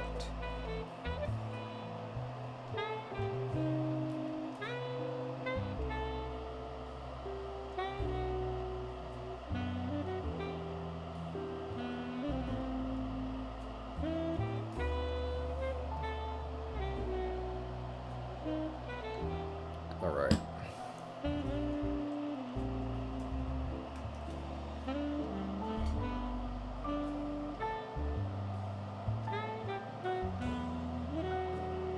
Is there a particular advantage these vials have over a roll of solder? They're just easier for me to like hold, you know?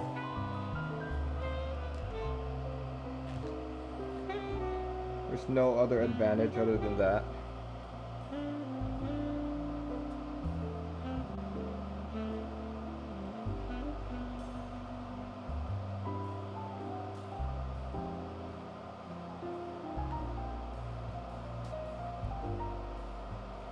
And also, it's what my local store carries, so I'm like, why not?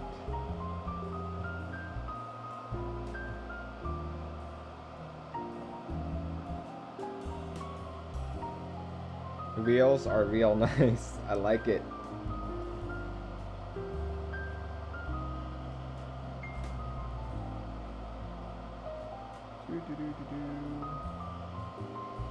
If it works, it works. I just never saw these before.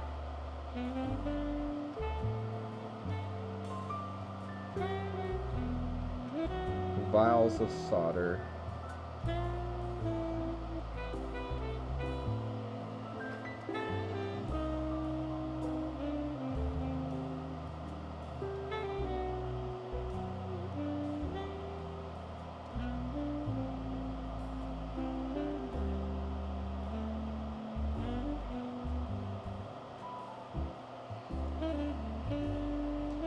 The keyboard I'm currently using looks real nice.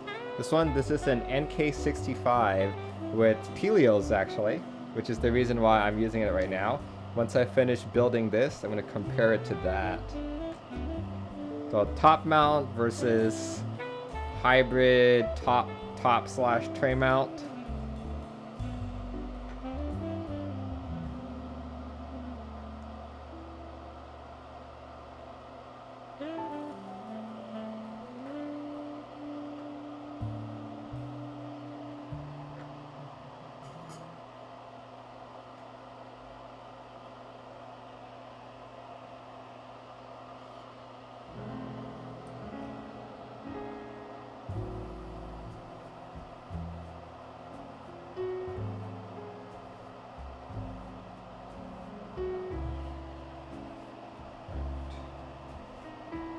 Are you going to get the Canoe Gen 2? No, I am not. I honestly have not had very good experiences with Percent Studio, so I'd rather spend my money elsewhere.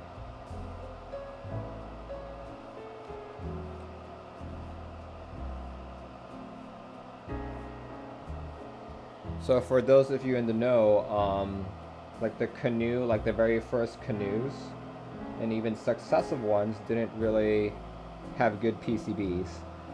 And I have helped so many people try and debug PCB issues related to the Canoe that I'm just like, yeah, that's too much. Last year, I won Top Clack's 3-year anniversary with my song, the RGB. And my prize was the Percent Studios Skog Light. It didn't work. Like the PCB was messed up. And to this very day, I have not been able to get a replacement. So I have a TKL, a really nice TKL, just sitting around in here that I can't use because the PCB is busted. So that's the reason why I have not purchased any Percent Studio boards. But to be fair, that Canoe is what got me hooked on 65%. So I like their design, just not how they manufacture things.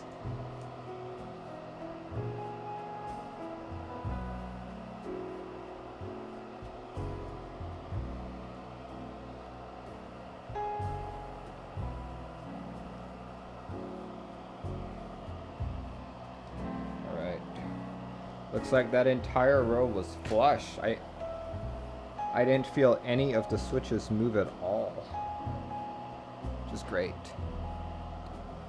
I'm hoping they work out everything this run. Yeah, for sure. Though round 2 doesn't... round 2 looks kind of plain, to be honest. It's not as wow. It doesn't have that wow factor that the first round offered. It Just looks like a regular 65%.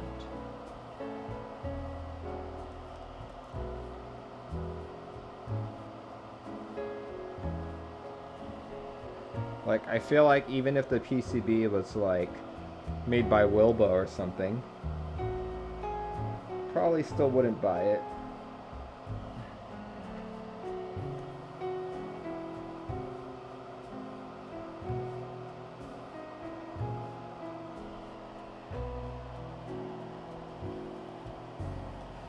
I feel like we get spoiled by the year. We do.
Wish my 205G0 would come in so I could lube my switches for my Pearl build. Oh wow!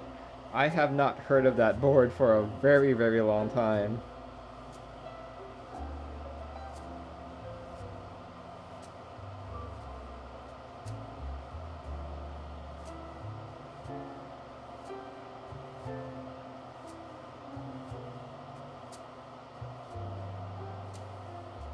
Very, very long time.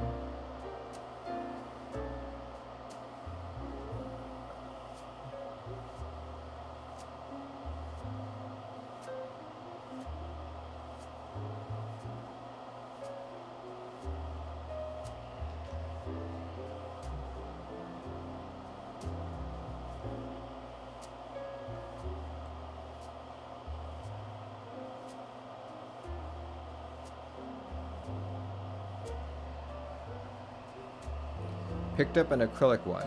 Oh yeah. I remembered those.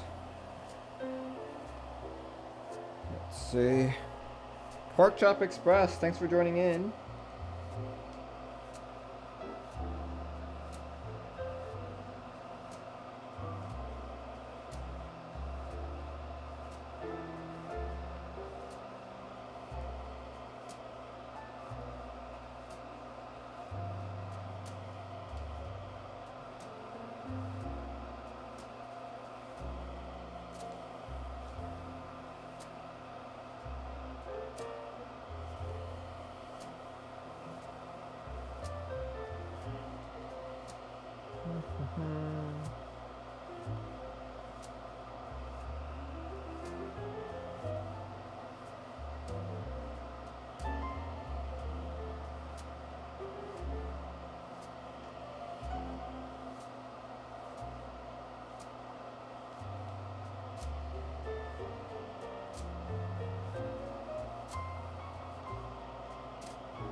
Okay. Alright.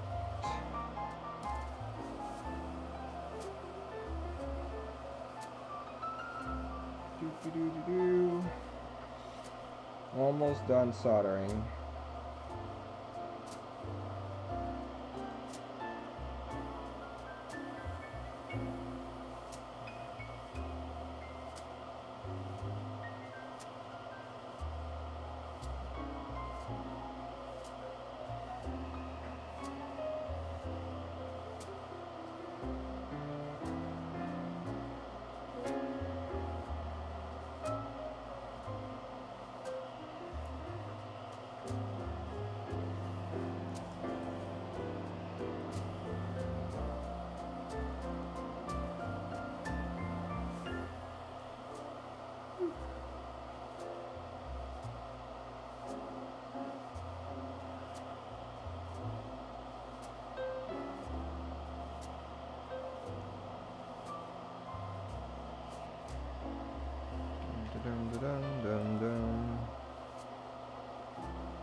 Alright.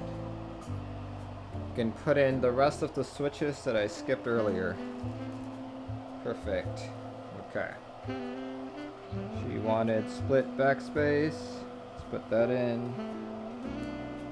Ah, yeah. So much easier to put these switches in. Plate properly clips.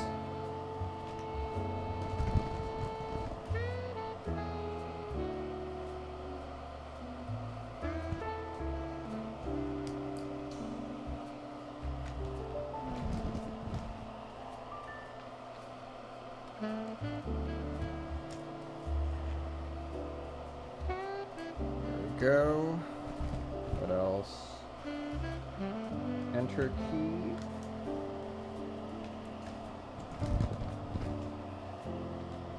Caps lock. Left shift.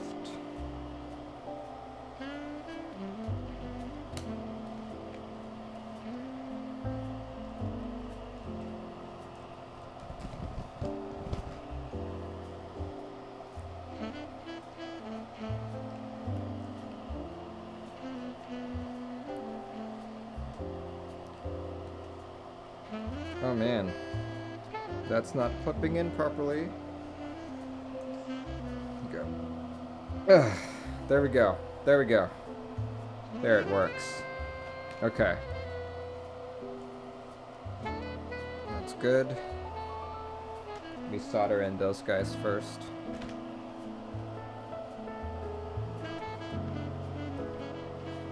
Agent Skarn, thanks for joining in. I like that Office reference.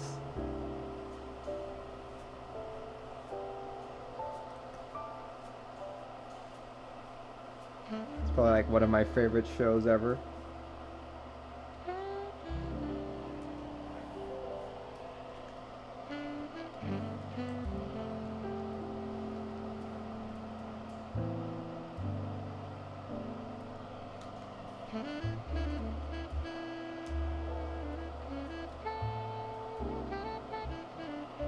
Bet level midnight, yeah.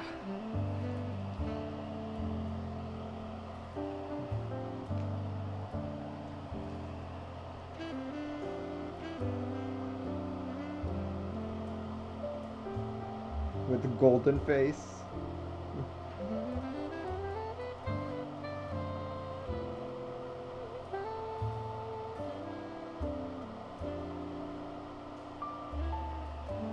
Happy to be here and not be working today. It's awesome.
Ugh.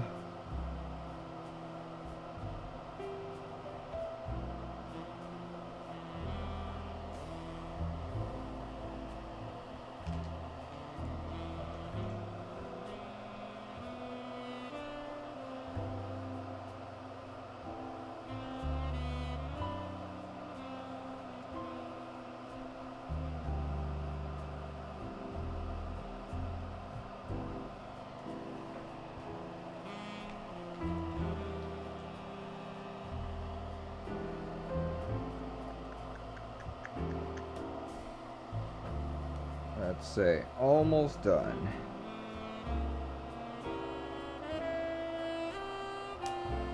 Yeah, there we go.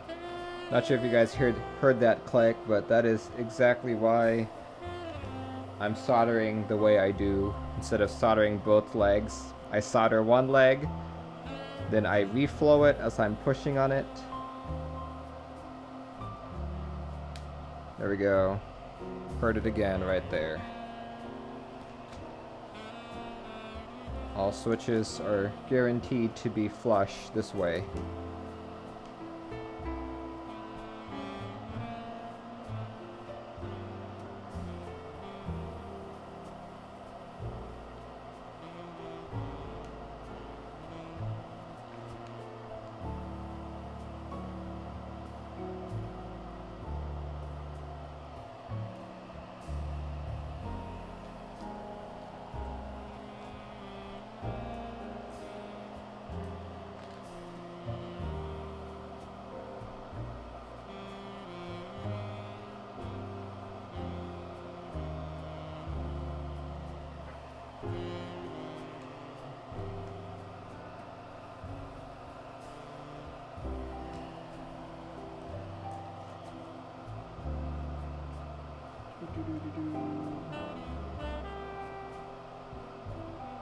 Okay.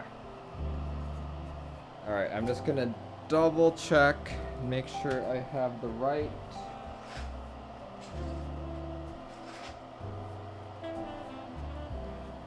correct placement of all these keys. Because all I remembered was the control key actually.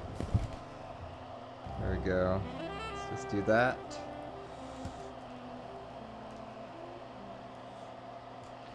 Whew. Holy crap, this plate. Oh man.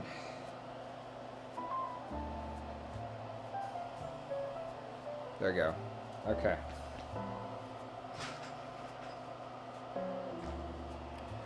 If you guys are building a Noah as well, keep in mind that this plate, for some reason, is just super tight.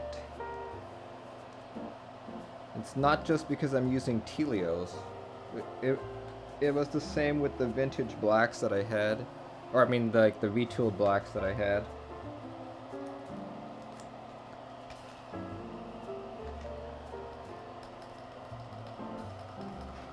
Where's that 1UP?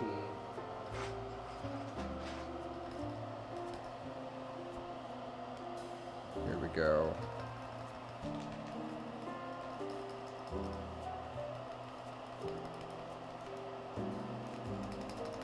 Perfect.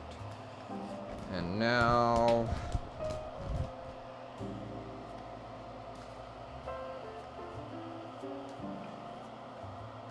should go there.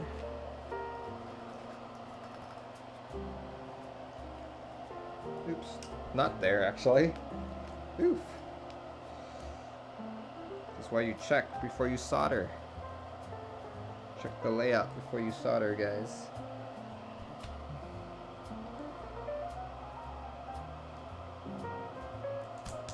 Yeah.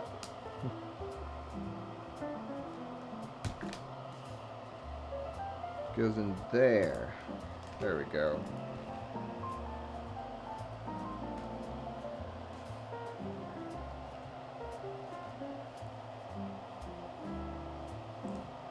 There we go.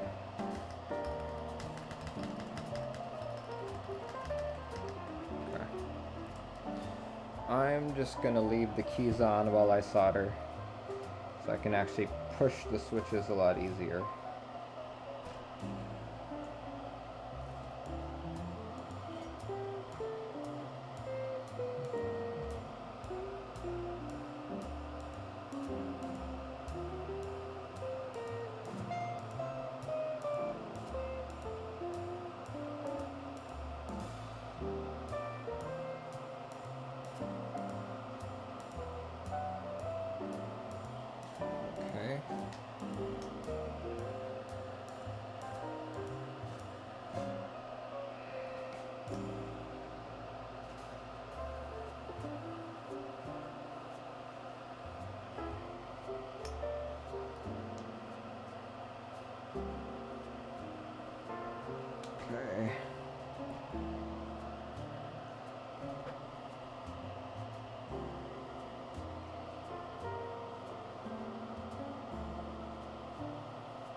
One more switch to go.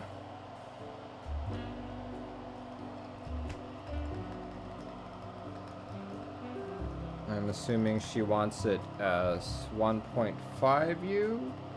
Let me just check really quick.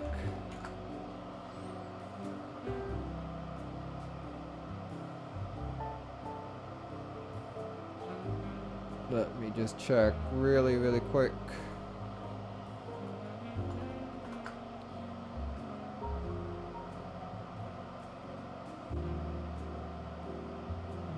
Well, actually, I think it's only 1.5U that goes there.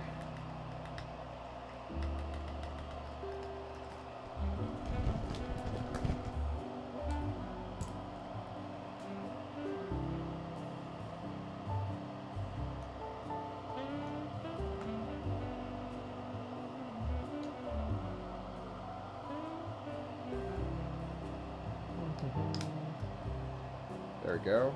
Oh, hold on. That might not work.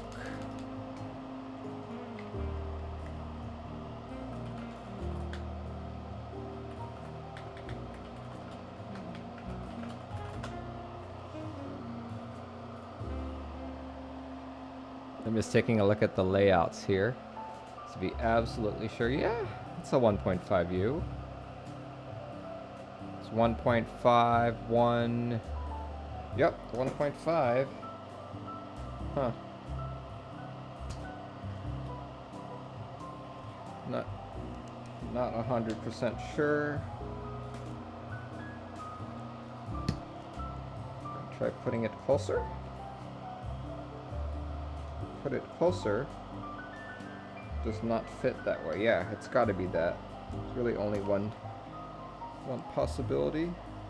Nope, there's actually another possibility there.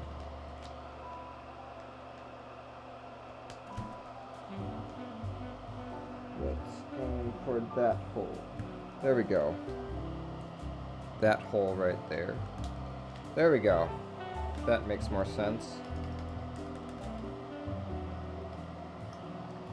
There we go. Okay.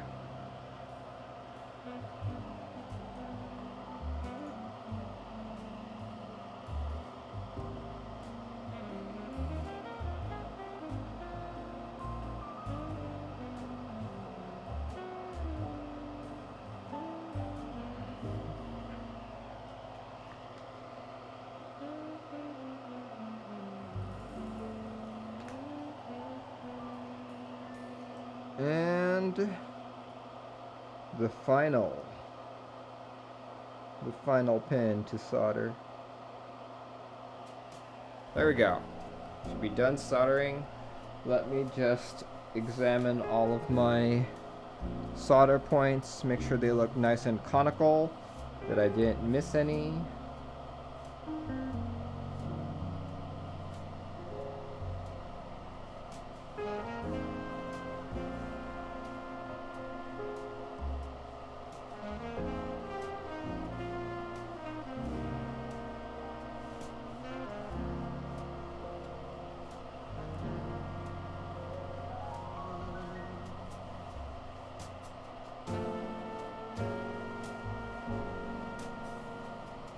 Perfect, good, looking good.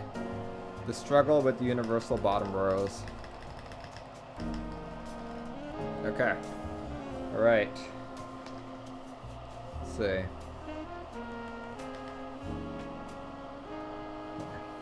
We're good. Let's turn off that soldering iron. Could turn off this thing too. There we go. No more sounds. No more sounds. I can lower the music a tad as well. There we go. Okay. Next thing to do is to actually test out that the board works. Let me... Here. So one thing unique about this PCB, look, there are 5 different sockets. On Tuesday, or not this past Tuesday, but the one before that, I plugged the USB into here, just because I assumed that's where to plug it in. So we're gonna plug it in there once again, and test that the board works.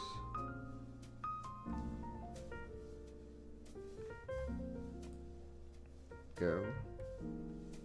So I actually need to find another one of these cables because I destroyed mine on my Grid 600. Okay, there. Let's test out that this all works.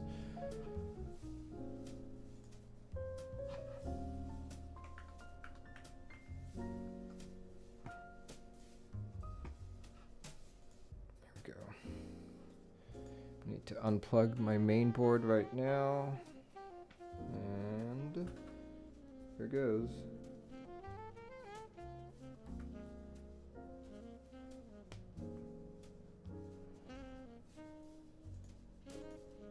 Okay. Right, escape works.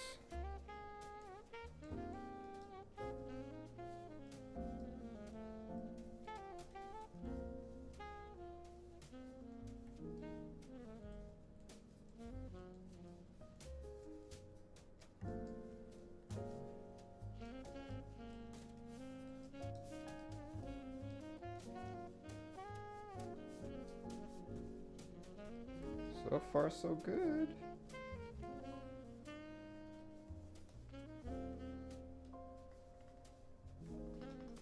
That's probably the FN key, huh? Okay.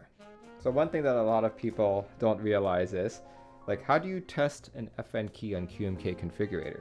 The way to do it is to test what's on that layer. So if I pressed the FN key and pressed 1, I should get F1.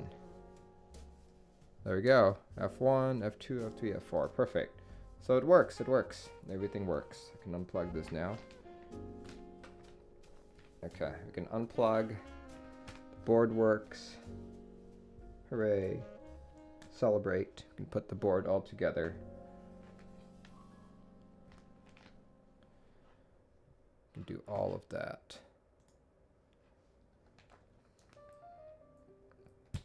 Sure. Perfect.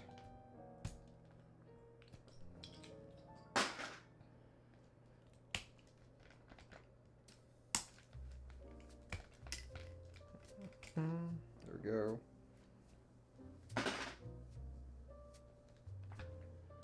All right. Here.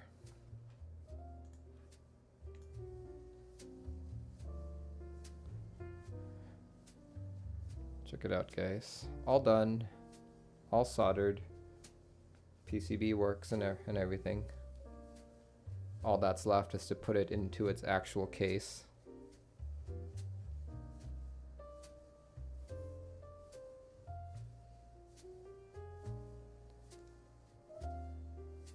All right. Whew. But before that, I just want to talk about some of the people who make this channel possible. Let's see. Let's start from there. So this channel wouldn't be possible without the number of people supporting me, including you guys watching. Let's see. What are we at right now? We are at... Oh wait, I should probably plug in this keyboard first so I can actually navigate through all this. We are at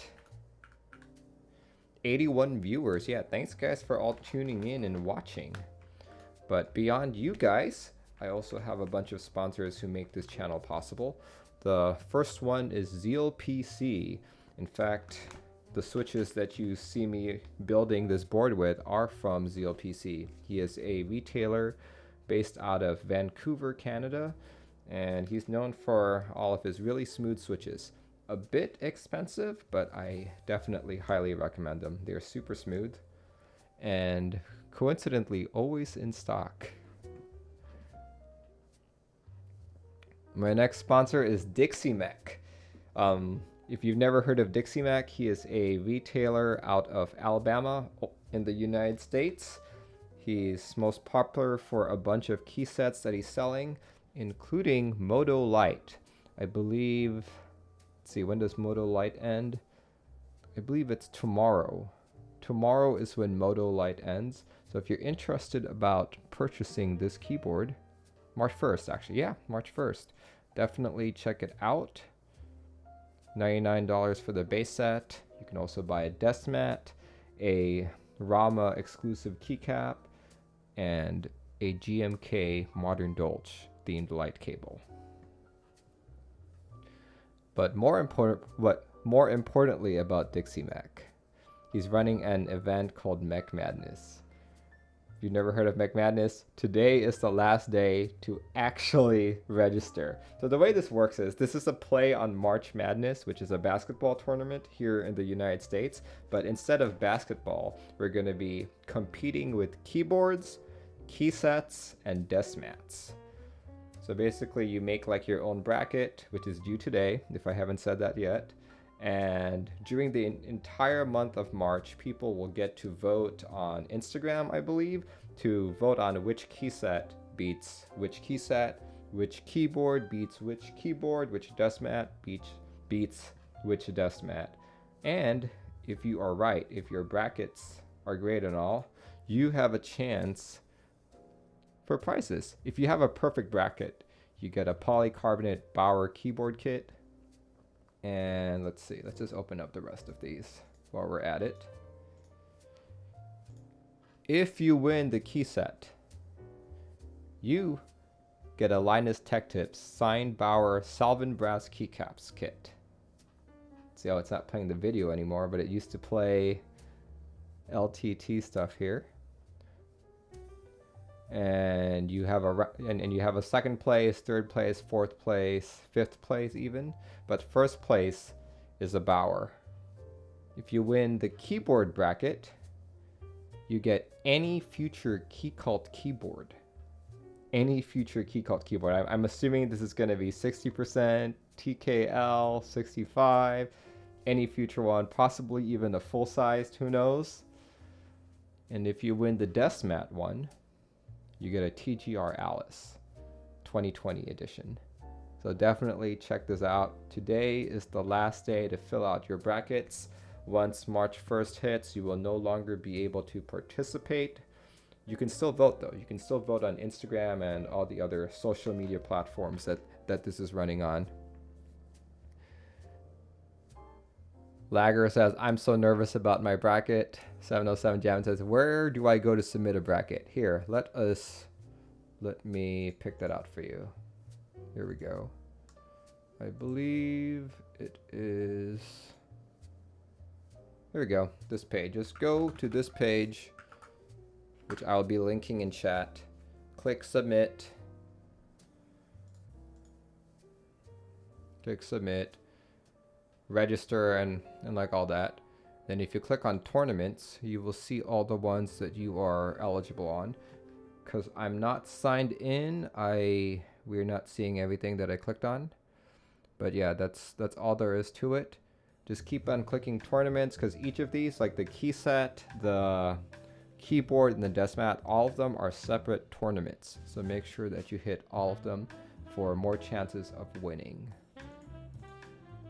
Right. My next sponsor is Keebio. Keebio is also a fellow QMK collaborator. He is responsible for boards such as the Iris, the Cufancy, the Levinson, and many others. If you wish to purchase from his store, you can use my discount code, which is wizardhat, and you'll get up to 15% off any of these items. He is also located in the United States. I don't know where exactly. But yeah, definitely check them out. Oh, not this one. What I highly recommend are these guys. These guys have saved me so many times. If you have builds that have a Pro Micro, Elite C, or Proton C, having these peel away sockets saves you so much time. If you find that your microcontroller has crapped out on you, like you don't need to solder it off or desolder it, I mean, you can simply just pry it off and it will come right off. And they're only $2.49. Highly recommend these. If you're gonna buy anything from his website, buy this. Buy this. This will save you so much time. My next sponsor is Novelkeys, another American retailer, and it looks like he's running a couple more group buys that I haven't mentioned since the last time. Let's see. Let's go through his store really quick. Group buys. Group buys. Dun, dun, dun. Oh, these guys are still running. These are the Olivia ++ stabilizer kit. I think will run until February 28th. Today is the last day to purchase these. These are the new molds for the C3 equal stabs. So they're not these. These are the old molds which will malfunction when you're using EPBT stabs. I mean EPBT keycaps. But these are the new molds, so definitely try them out. They're also a different shade of pink. Olivia pink, as I like to call it. Yeah. So definitely check this one out if you guys have the time. Let's see what else is going on. Oh, GMK Zuying is also ending March 1st. If you like, if you type in Mandarin or just like the legends, definitely check them out. Couple more here. JTK Classic FC based on the original Famicom. Yeah, it's the original Famicom from the 1980s. So I know this is JTK, but what's special about this is that this is triple shot. Let's take a look at one of these legends. Not this one, but yeah, here we go. Look at that. Look at that. You can see the L is red. The legend on the bottom right is black. And the keycap itself is white. That's triple shot right there. I'm not aware of any other manufacturer who's doing this. So if you're curious, if you want to try these out, you've got till March 15th. Last but not the least, his newest group buy. SA Sale. Let's see, who made Sale? Oh. There's no designer of it. It's just saying that it's based off of the Stanford AI lab. Pretty cool. Pretty cool. And this just started, so you have up till March 27th to purchase this. Nebulan says that Sale desk mat. Let's take a look at that Sale desk mat really quick. Look at that. Ooh. That looks like a PCB. This is something I might have to get. So you got until March 27th as well. 900 by 400 millimeters. Okay. I might have to get the desk mat. I'm not too big a fan on the actual key set, but definitely the desk mat. See, how much are these? Alphas are 55. Oh, that's pretty affordable. Mods. Oh, okay. That's where it's expensive. 155. Okay, so if I were to get this to cover my boards, be 155 plus, what's math? Not too much. ISO 40s extension. I do have some 40s. Oof, this will cost me about $200 to cover all my boards. Dang, that's expensive. But it's also SA, so that's why it's expensive. Okay. Yep, I think that's all that he's group buying. Last but not the least, my newest sponsor is actually Project Keyboard. In fact, the lube I was using from him earlier is from him earlier. Not sure if you guys can see the Project Keyboard logo. Yeah, 205G0. This is from Project Keyboard. And right now he has a group buy going for GMK Perestroika. Once again, I believe I am butchering that name, but oh well. So you have until today to purchase this. I feel like a lot of group buys are ending today. Look at that. Yeah, so if this is an aesthetic that appeals to you, if you like Cyrillic legends, definitely hop on this by the end of day, because they're all going away today. All right. Oh. Okay, thanks guys. Thanks guys for putting up with me while I talk about the amazing people who make this channel possible. We're now gonna put the board together. Like, looking at this right now, I'm like, the pink and the turquoise don't really go well together. But, oh well. It's not like you see all of your switches once the board is built. Okay. That's me. Put stuff away here.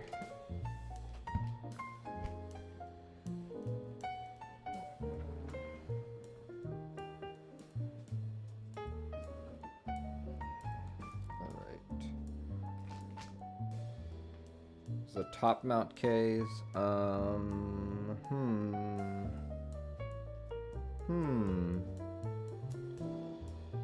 Let me see. How do you even put this board together? Okay. Looks like before I put it on, I actually need to screw in things like the USB mount. So I'm not sure if you guys can see this, but there's a hole right there. So this is where you want to screw in the PCB or the daughter board, like so. See, do I put it on top or do I put it on the bottom? Doesn't seem to fit if I put it on the bottom, so it's probably on top. There, let me just align it.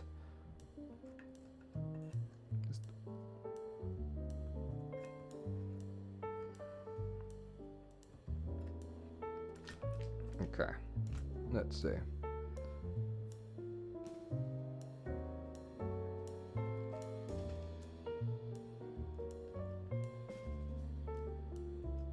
Yeah, it seems to go on top. It's on top. To be absolutely sure, let me look at that exploded diagram from earlier. Here. Let me just put it up so you guys can see what I'm looking at.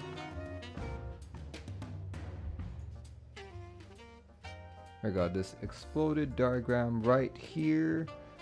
Plate. Yeah, PCB is not shown. Shoots. Okay. Well, let me just assume that that's where it goes. Hopefully. Don't know. And I have a bunch of screws here. Man, I wish this came with some kind of a manual of sorts. Let us see if one comes. If one is linked anywhere here. Has anyone been kind enough to link a manual? Or maybe someone has asked this exact same question. Let's take a look.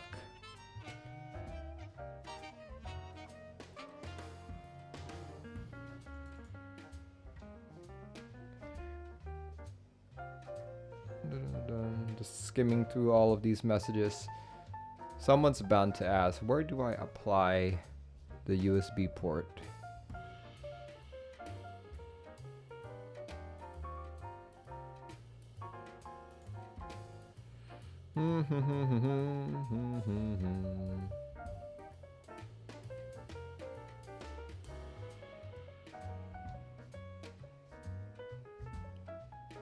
Not seeing.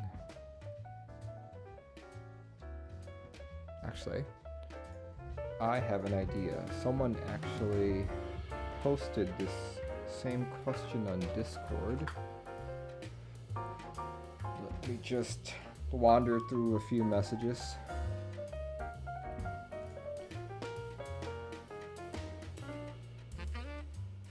Let's see if I can find the guy. Oh, here we go. Oh no, wait, that's just Nebulant sending me photos. Okay. Where is this person who sent me photos the other day?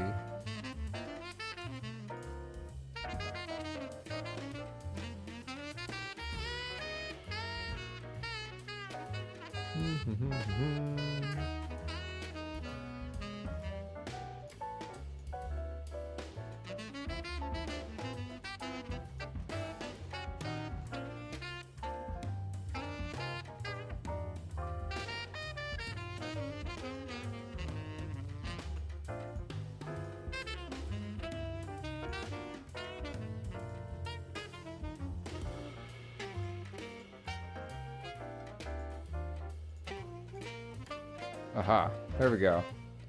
We got it. We got it. Okay. Okay. So based on this, these two guys, the ports at the far end are for the USB-C daughter board. And this guy right here is for the RGB. These two, based on this diagram, are crossed out. Perhaps maybe they're debugging ports, who knows. Okay, good, I'm plugging it in the right area. But still, that doesn't show me if I put the daughter board on top or on the bottom. Celtic says, I got you, Merlin.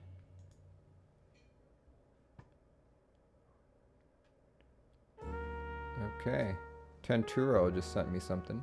Cool, okay. So yeah, I already solved that. I just need to know if this goes on top or on the bottom, and which of these screws I should be using.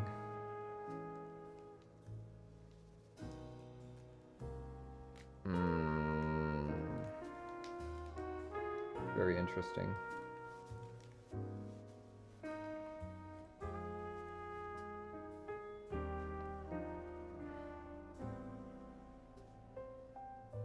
Yeah.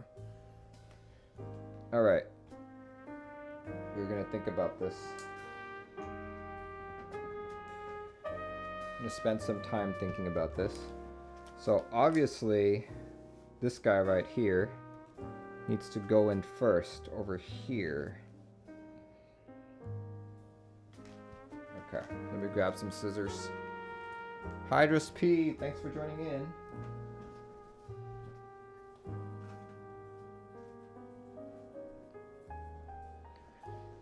All right.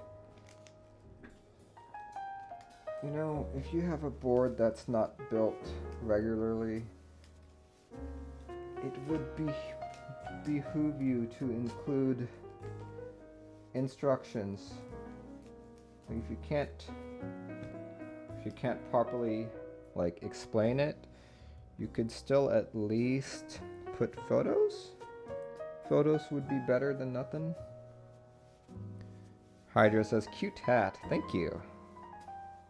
I like my hat too.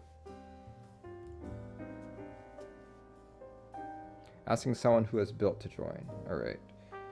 So I am connecting the connector first. Just because it's going to be a pain to try and connect it while holding the case.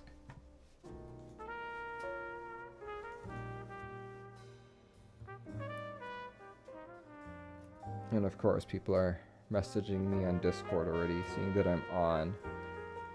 Okay. All these screws, don't know what to do with them. Let me just... Man. Okay, guys, look.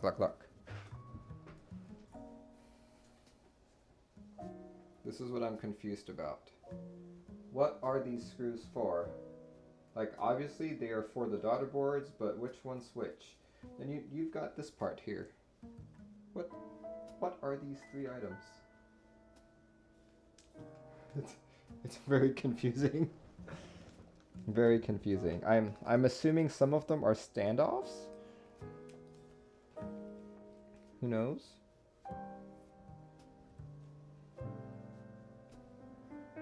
Like, I'm imagining this one needs to sit flush. Like so. Okay. Let's see.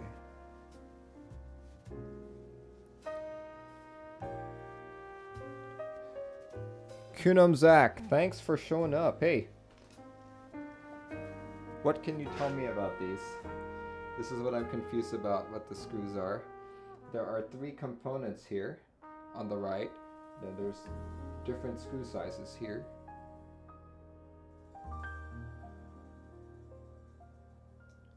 What can you tell me about what each of these screws are for?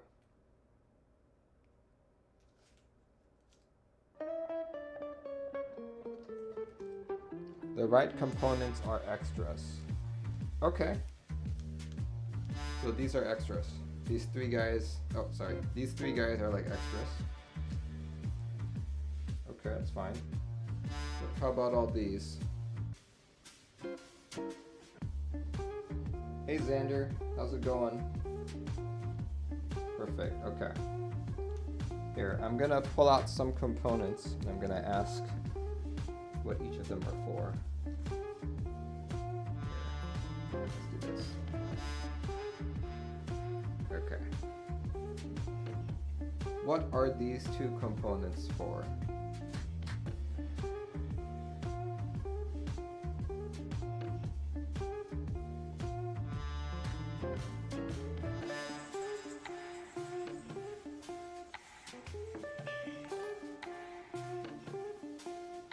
Here are the standoffs for the USB daughter board. Perfect, okay. That confirms my suspicions. Okay. Standoffs for the USB daughter board. Great. Okay. What are these 2 longer silver ones?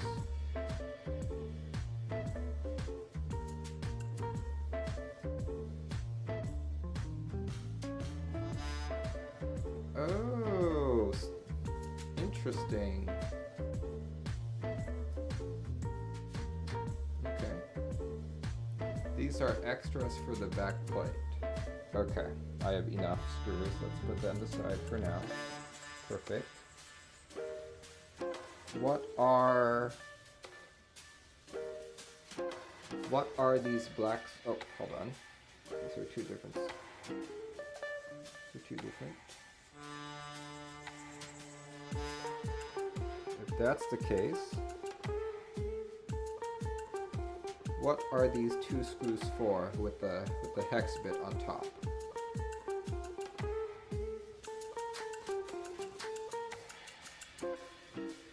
So a hex bit on top.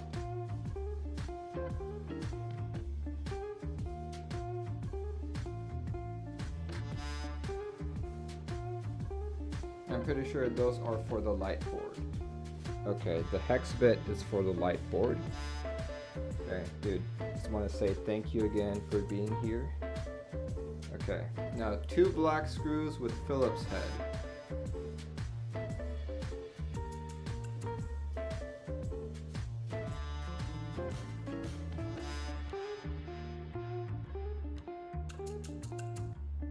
Okay, looks like he's running to grab his board. I will sit tight while he does that.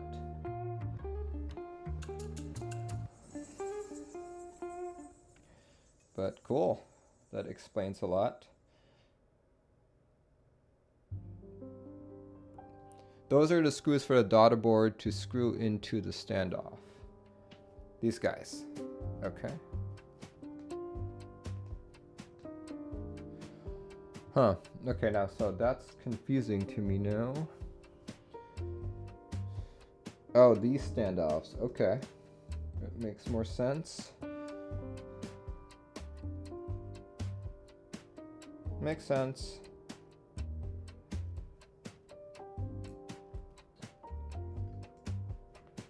Wait, I think it's the other way around. Okay. So it's the Phillips heads that go into the daughter board.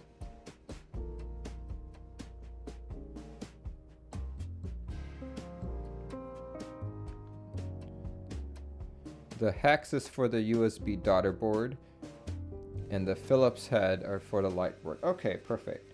Let's go install the light board first. Should be, let's see. Okay, so I'm just going to assume that all of these are labeled properly. So it should be, okay. Okay, I'm gonna show you guys here. Look at that. You guys can read each of these LEDs are labeled. The one on the far left is RGB 107, and the RGB light on the far right is 101. So it goes from right to left. So if I were to plug that in, perhaps I should swap it around so that when we're reading it from left to right, 101 should be left to the right. Yeah, that's probably what I'll end up doing. Especially since the port for the PCB is on the right side. Yeah, let's do that.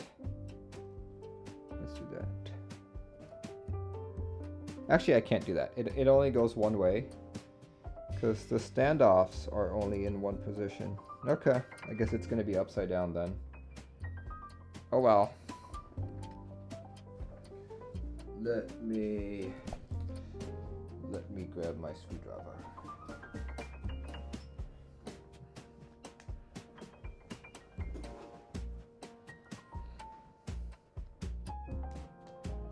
Alright, Phillips head, Phillips head, Phillips head.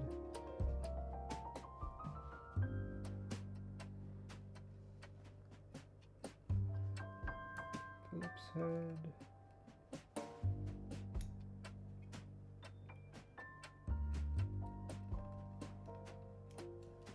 Okay. Phillips head. Like so.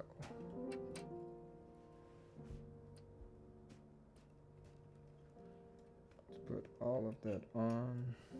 Like so. Let me tighten it. Not too tight though. There we go. Does that move? Nope, doesn't move. Okay, we got the light board in. Light board's in. Next up, we want the actual PCB.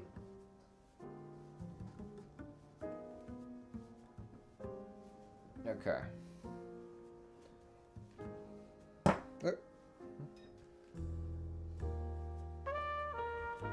Okay, and the hex screws go in there, I'm assuming.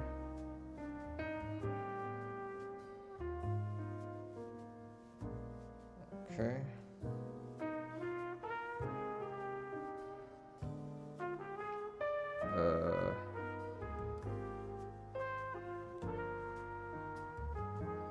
How does this go?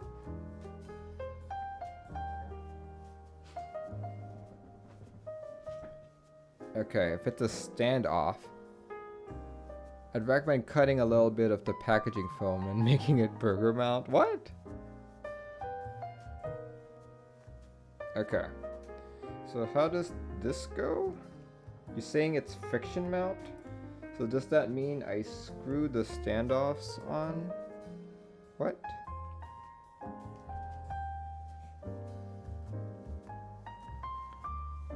Do they have to go in from the bottom? Assuming they're going to be like this.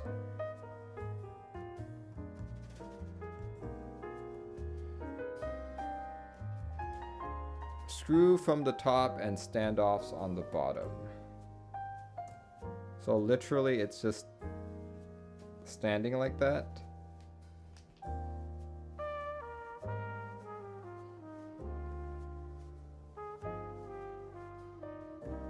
So first screw on the standoffs to the daughter board. Oh, it's done like that? That's so unsecure. Holy crap. Okay. Interesting.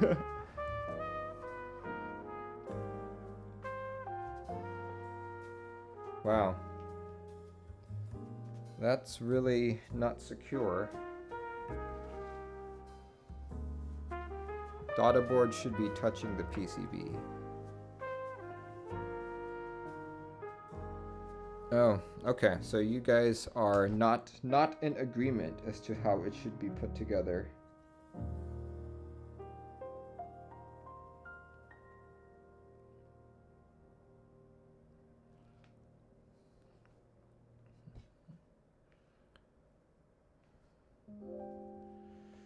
Doo-doo. At least you did yours that way. Okay, that's funny. You guys are not in agreement of how it was done. So this could be a problem. This could be a pretty big problem. Okay.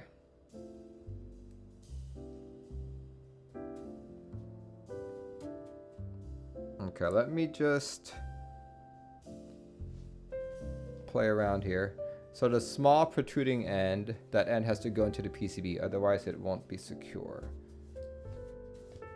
Okay, the problem is both of you guys said something completely different. So both of you built your boards differently. So what I'm going to do right now is just take a look at it. Just try and figure out which one of you guys are actually correct. Clavier's subscribed at tier 1. Thank you, my dude.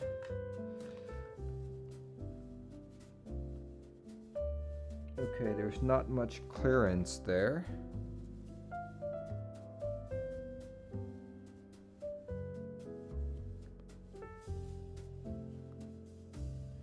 You can't put on the daughter board until you screw in the PCB and plate.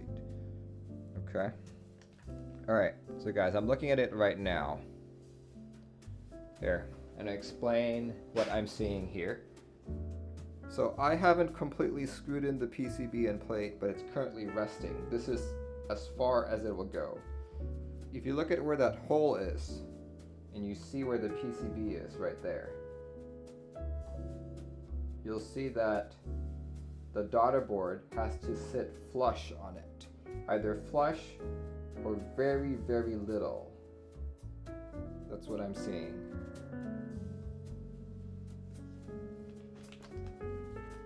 Very, very little. And these standoffs are really small, but I feel like they're a tad too thick. Let me just play around with it a little bit.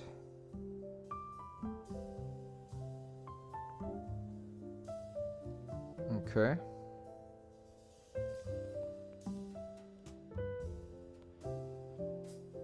The daughter board had the port facing the PCB.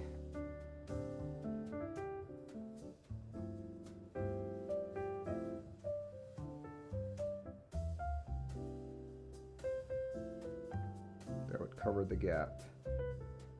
Yeah.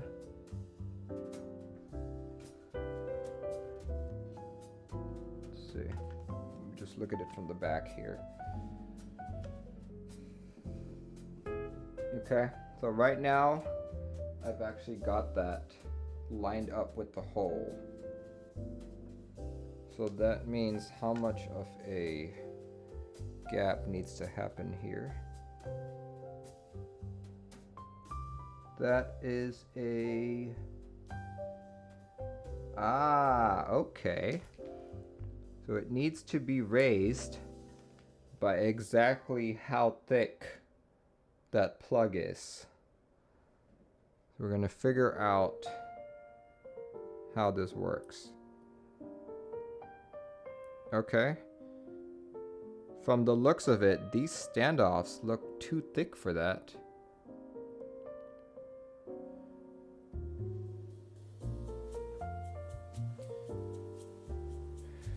So Konumzak says,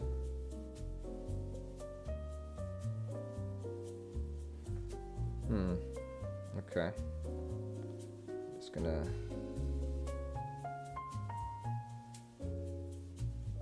Oh no! There goes the standoff. Okay. So I actually have an idea now of how to do this. Okay. Okay, I get it. After looking at those tolerances, what needs to happen is these standoffs need to go this way. So the little end here goes into the keyboard's PCB, and that's what you need to screw in from the looks of it.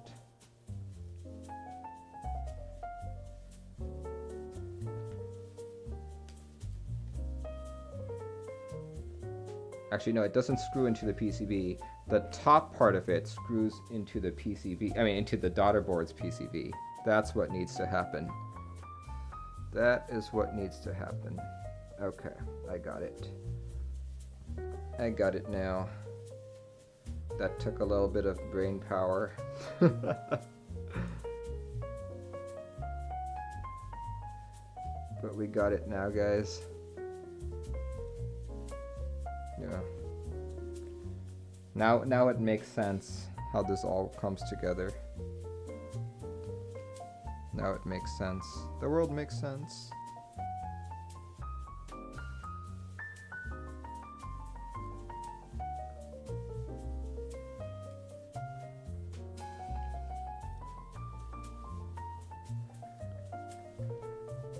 Switches 87, what am I building? To find out, you can do !build. But today I'm building the Matrix Noah. Hopefully my video's title is correct. If not, I apologize.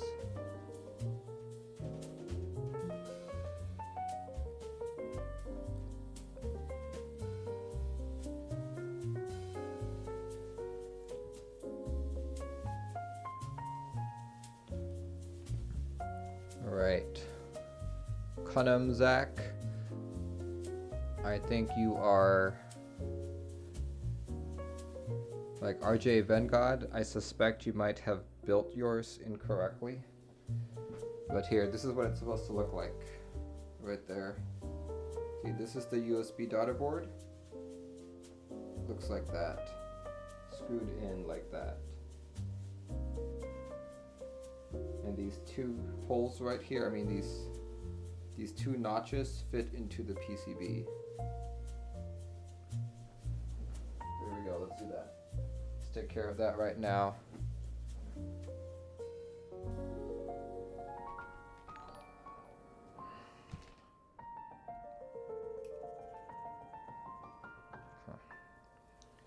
You can actually just screw the plate in.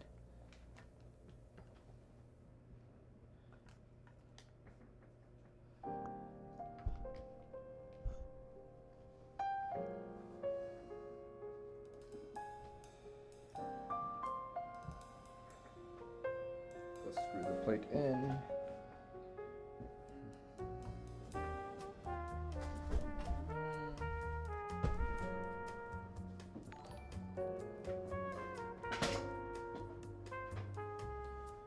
Zach and RJ Vengod, thanks for all your help.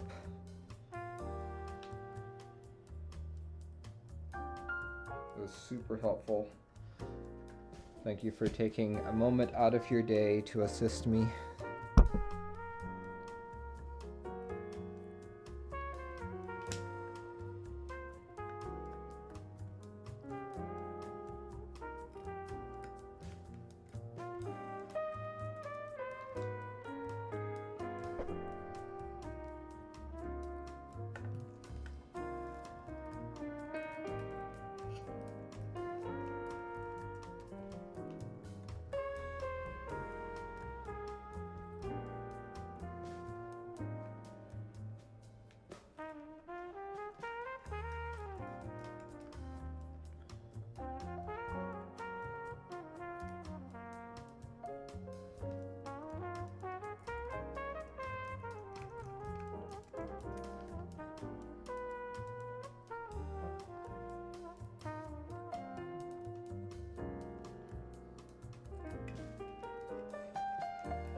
Okay.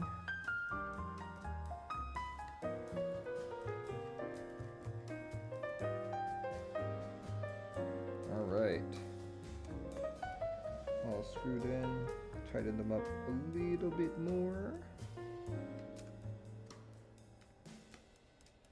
Should be good.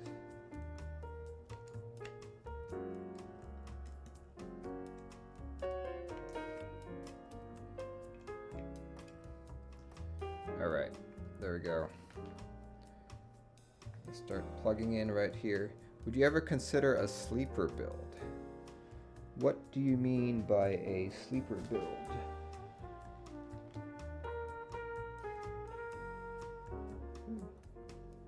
It's kind of tight.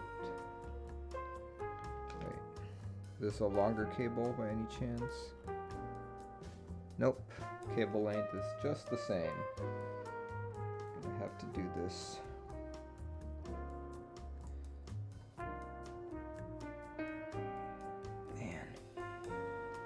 Could have given me a little more slack. Maybe like even a millimeter longer would work. There we go. There we go. Okay. Plugged in like that. Cheap commercial board that gets redone. There's not much you can do with boards like that, to be honest. Just because once the PCB is in place, like a sleeper build would still need to be programmable, but if your board isn't programmable to begin with, you might as well make a PCB. And if you're making a PCB, you might as well just go all the way, right? All right. Here we go. I'm just going to talk about this a little bit more. See? You can see that's how the PCB or the daughter board should be sitting on the PCB. It's completely friction mount like that. You can actually see that? Right there. If we hold it in place,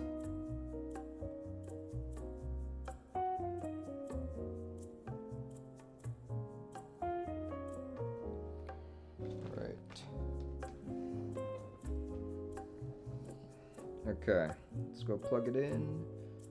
Plug it in. Like so. Okay.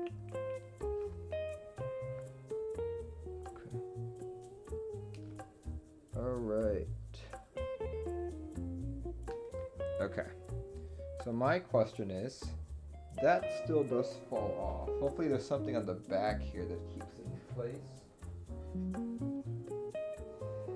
Yeah, I'm assuming those screws will rest against the back of this. That's what I'm guessing. Maybe.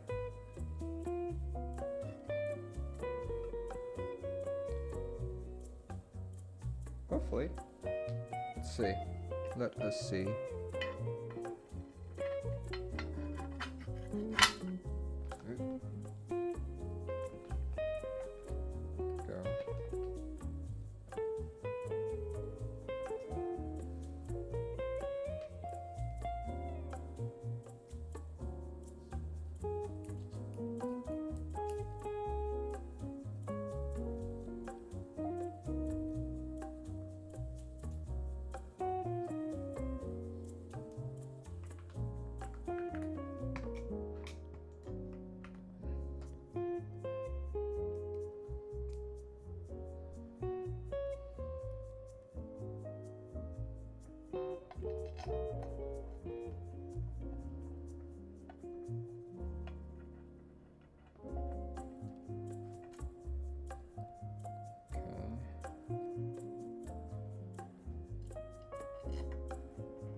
Oh, Rutro, it's interesting that you asked that, because back in the day, when I was first new to this hobby, that's actually what I did. I posted on Craigslist people wanting to repair their boards and stuff, or people who just wanted to switch swap, and I would desolder their boards, Razors, Corsairs, you name it. And I would just switch swap for them.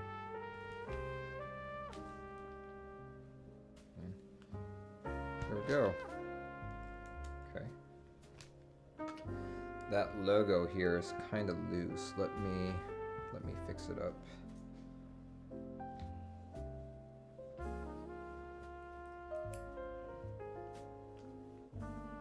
There we go. There we go. Okay, there it goes. Let's plug it in and hopefully it still works, right?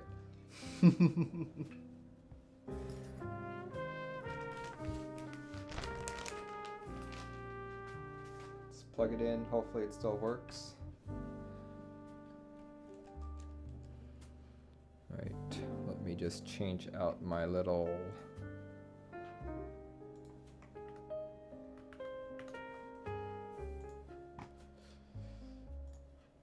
there we go.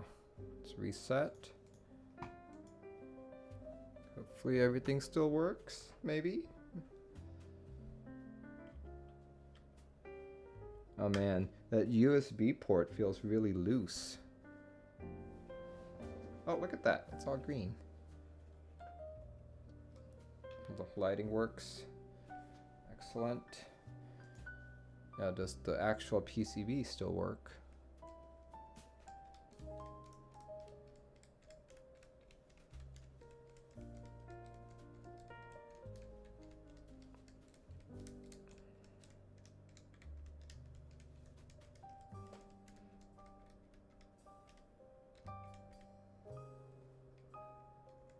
Perfect. It works. Still works. But yeah, that friction mount really makes it feel looser than a typical USB port.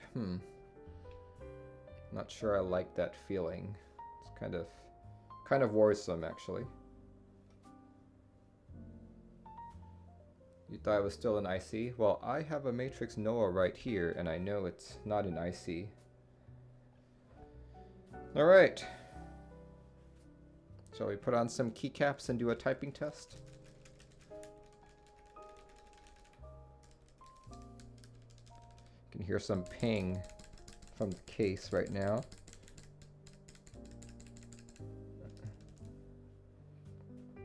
And check this out. Now that I have the board built, if you look into this slit right here, you can see the PCB. You can see some of the connections as well. I'm not sure I'm a fan of that.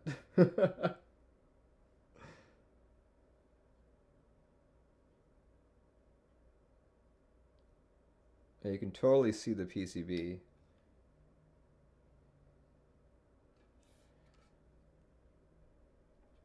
Okay. As I said earlier, we are putting on SA Olivia. I would put GMK Olivia in it, but I don't have GMK Olivia, so SA Olivia will have to do. Why Olivia? Because this board is for Olivia. So we'll start there. Oh, it's so hollow sounding.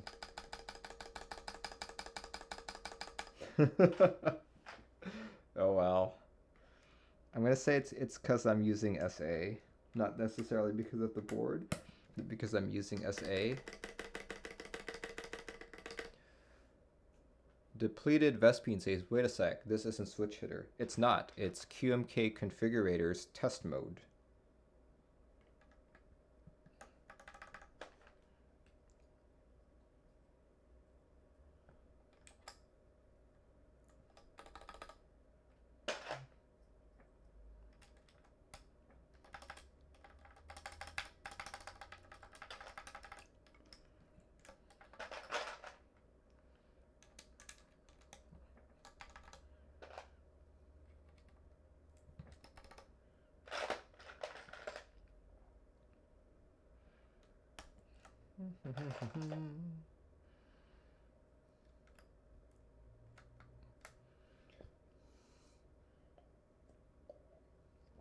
What program it is, you need glasses.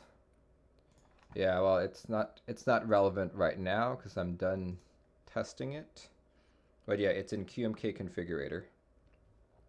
You just press the test keyboard button and you'll be able to test your keyboard.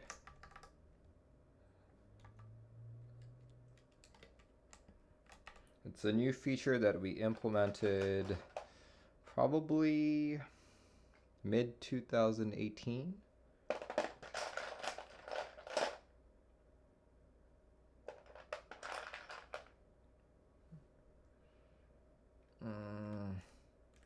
I get confused.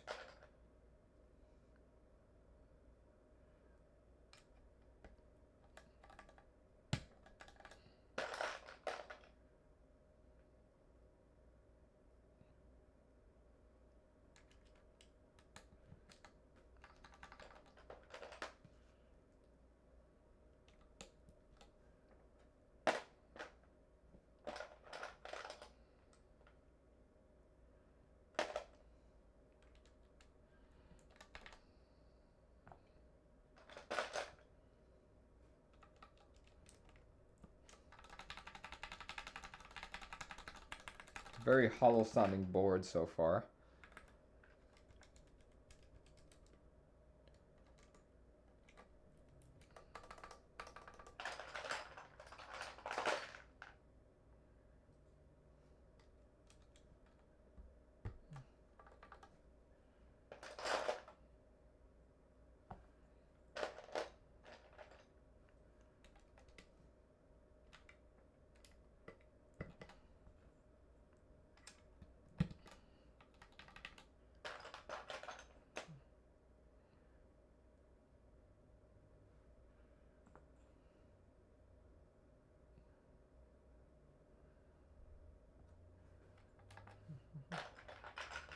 I've heard that the Noah is like that.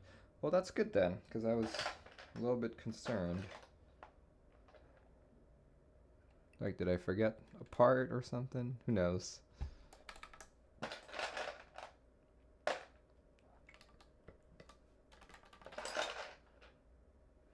I am also using SA, so results may vary.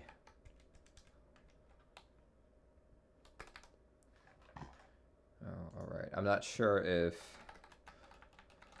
the guy who was asking for hip hop to be here, is he still here? No, I don't think he's on anymore, so I'll just keep playing more jazz.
Alright.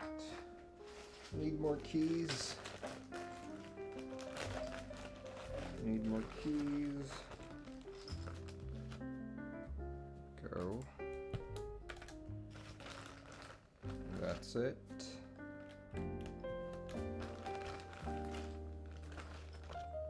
Seven.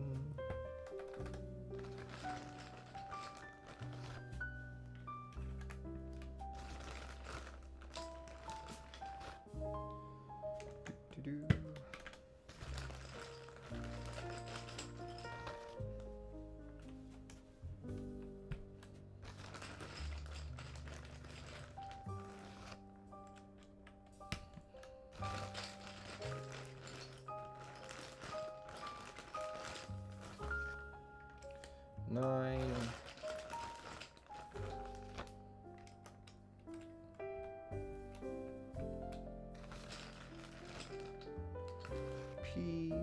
UIOP,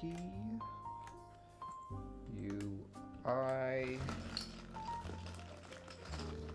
6,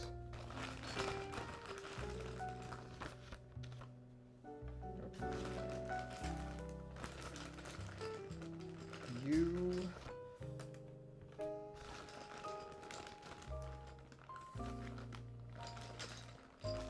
3,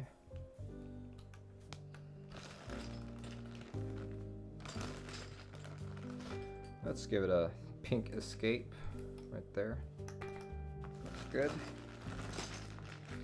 And a 5. Need like a control key. Here, let's put the control key right there.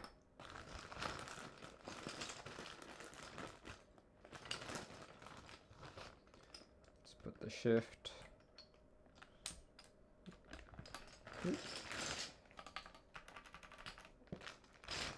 Still missing a few more keys. I need an O. Oh, here we go. O. There's the O.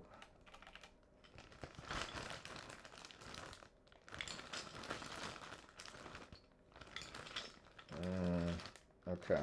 I'm gonna do black arrows. How do you guys feel about that? Using black arrows?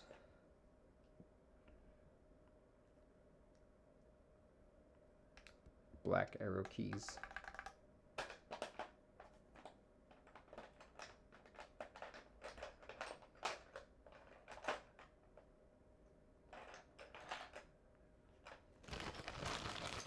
So glad this stream, as it could have been a fun time for me.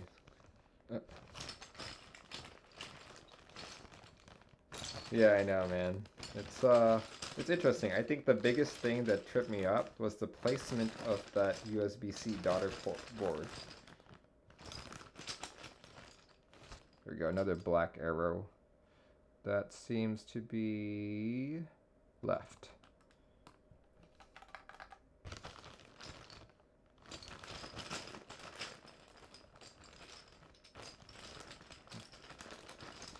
Another black arrow. That one seems to be up arrow. There we go.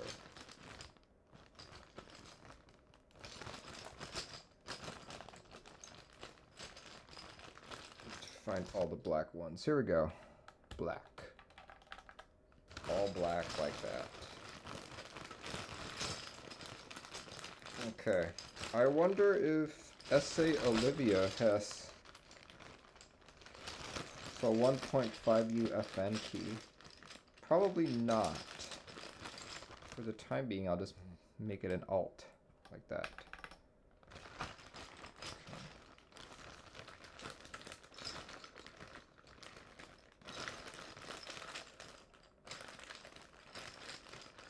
Okay. Still gonna need a plus sign there, and oh, hold on. This is supposed to be split backspace, so let me just take this off. Let's put backspace there. Just like the HHKB, if I can find it. Alright, just dump it out right here. Dump out all my SA Olivia. Sounds like I'm playing with Legos or something. Nope, nope, nope, nope. Nope, nope.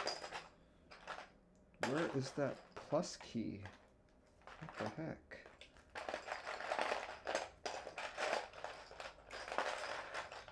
Plus key, where are you?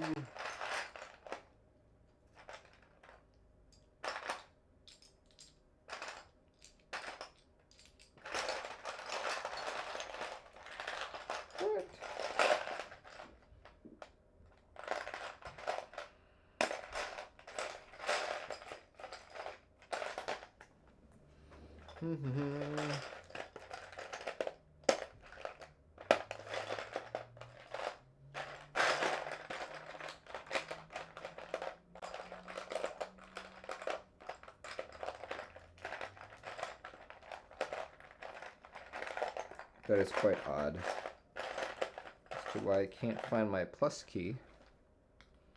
Okay.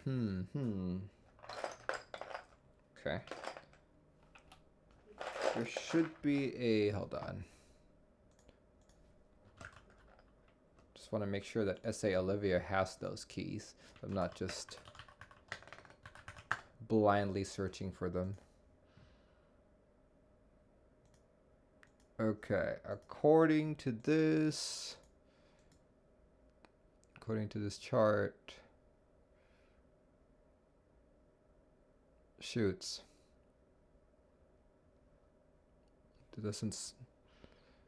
It does not support split backspace from the looks of it. Shoots.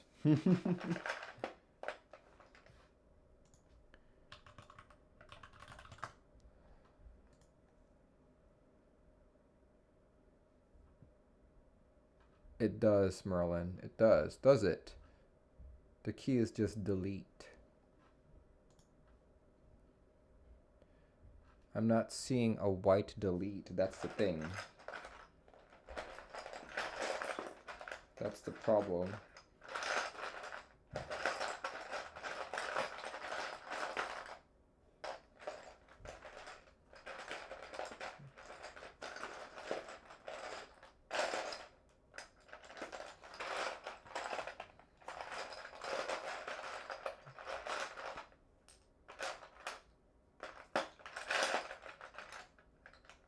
We've got this. Yeah, I'm gonna have to stick with the black delete then. All right. Black delete it is. Need an R1 delete.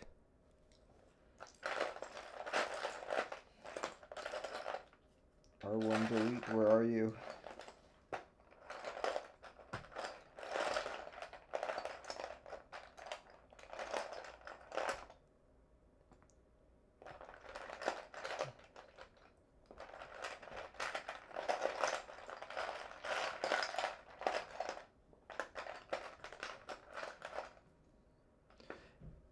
Black is correct. Matches the pipe, which is normally mod colored. Sure, but typically speaking, on a split backspace like that, they should both be alpha colored.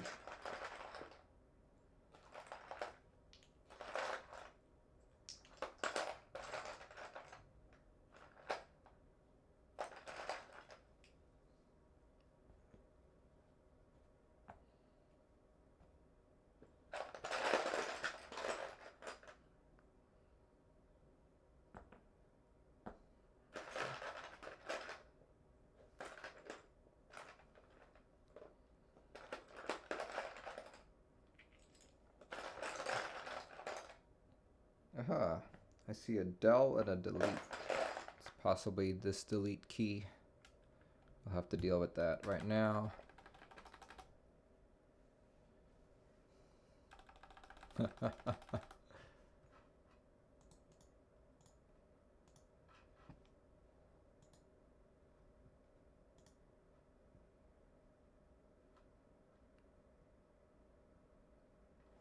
Hold on. Let me just do something here. Oh, I see what you're talking about. Let's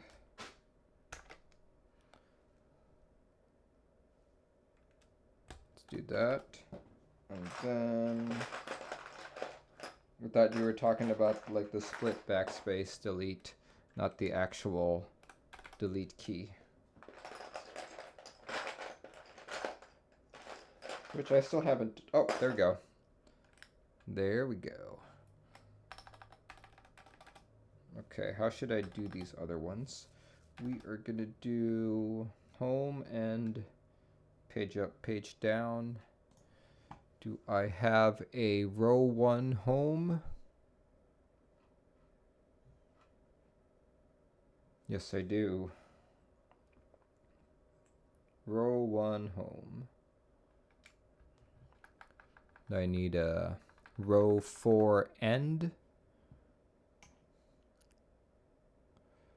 Row 4 end. There is indeed a row 4 end.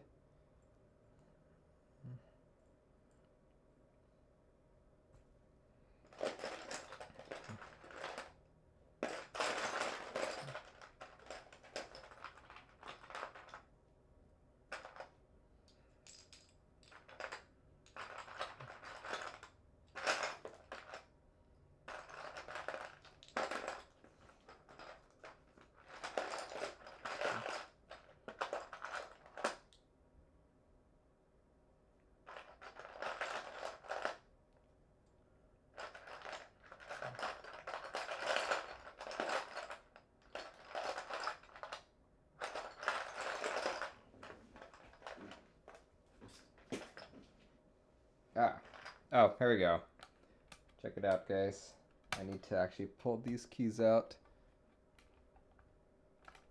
Let's see. Whew. Look at my keycap puller.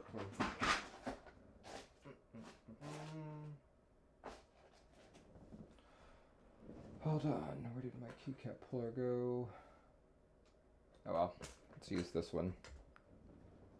Walston LT says, missing plus key. Yes, I was missing the plus key. But here we go. We got it.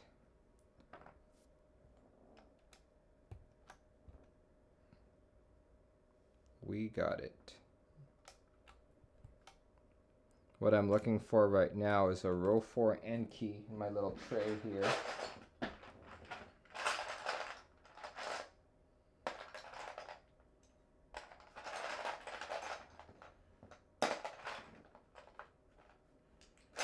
And where are you? There we go. Got it. No, wait, that's a row 4 end. That's a row 1 end, I mean. No. Nah. Need another end.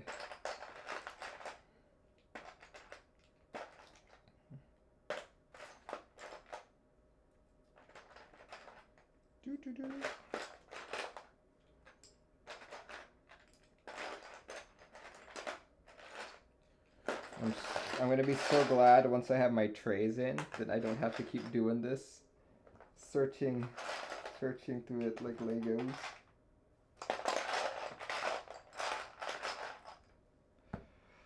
You know what? I'm gonna start with home and end.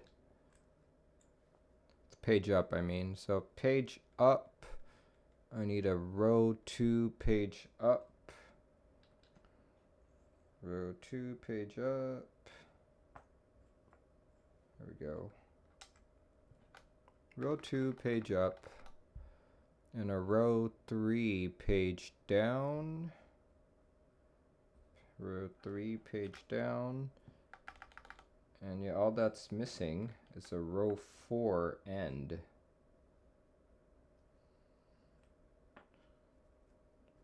Which I'm still not locating. Oh wait, hold on. Here we go. Got it. There we go. We got it, guys. All the keys are in. All the keys are in. Check that out. Check that out. Matrix Noah for Olivia, featuring S.A. Olivia.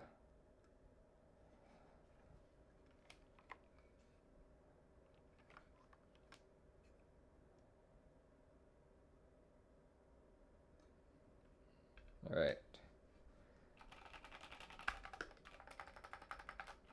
Feels pretty good.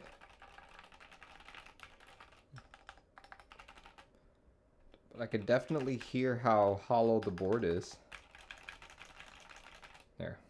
Let's test it against the NK65 with cubic keycaps.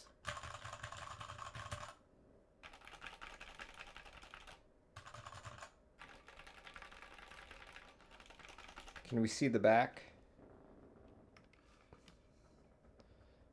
There it is.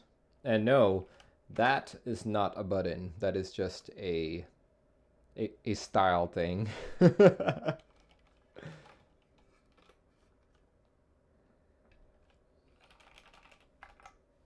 Yeah, look at that. It is a good looking board. It's very light too. I was very surprised when I got it. The NK65 is heavier. Yeah, it's definitely much heavier. Back, not bottom. Ah, okay. There it is.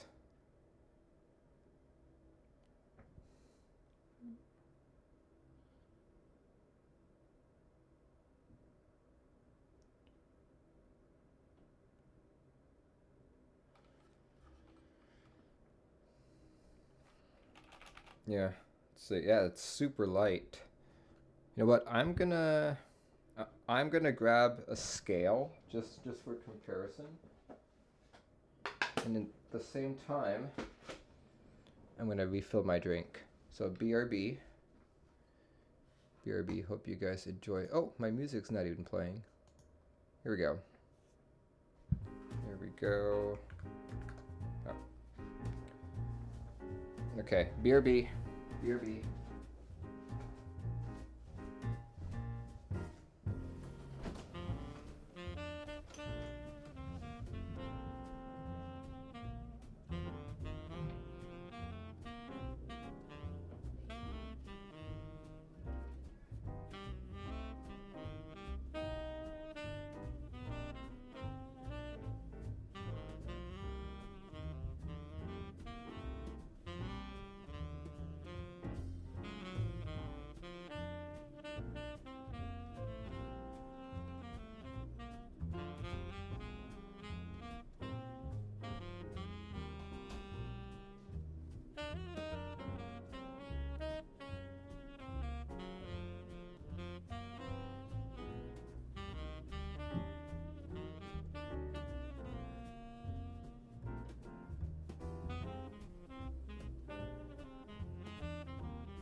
Alright folks, I'm back. I am back. Let's see. Alright, let's do this. Let me at least plug in the board.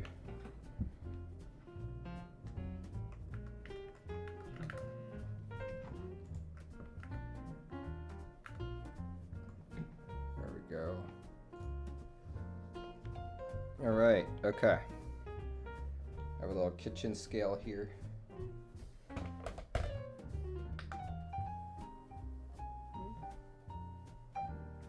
Alright, let's do it in grams. Just as a reference, a cup of mango iced tea is 632.5 grams. 632.5 grams. The NK65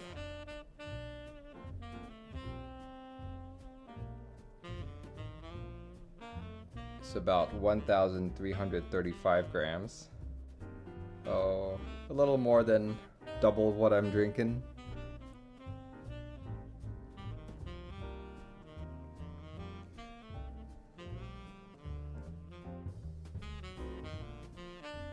But the Noah feels a lot lighter than the NK65, so I'm guessing this is gonna be closer to 1,000 grams.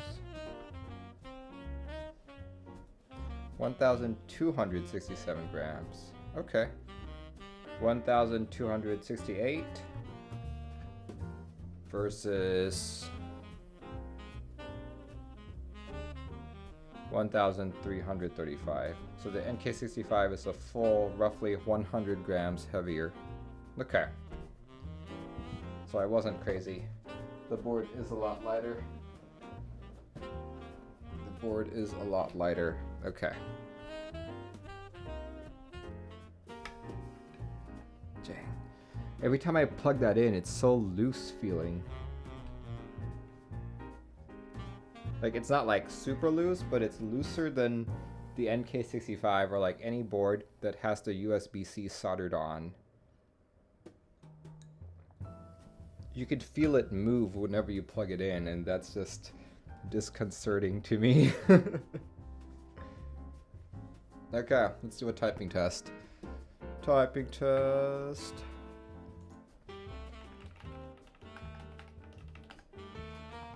Let's do it with typings.gg. And because it's Olivia, let us do Olivia as well. Olivia, there we go. LV2 learn 4LF says, throw me some mouse brands to think on getting with my 60% key move mechanical laptop. I am not much of a mouse guy, but my brother-in-law is. I should probably ask him if he has any recommendations. But I'm not very knowledgeable in mice, unfortunately. Okay, let's see. How will I do on this board?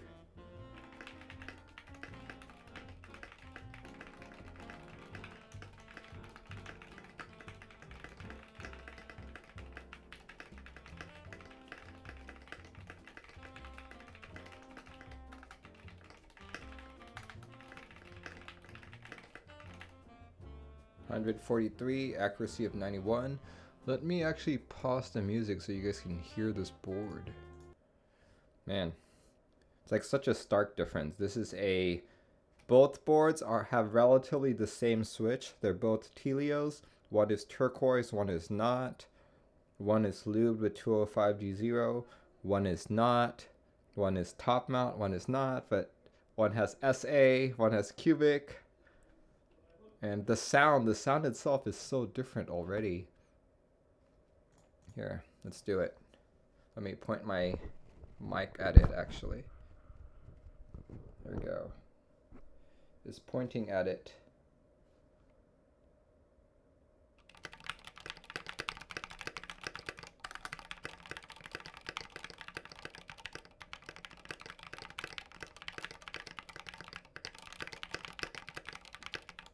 My accuracy is shot.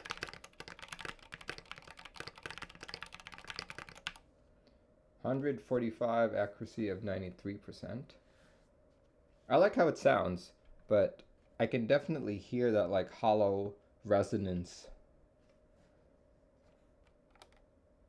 Yeah. Okay, good.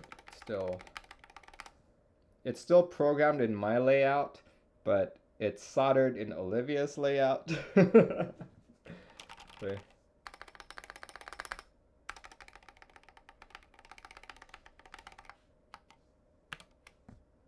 All right.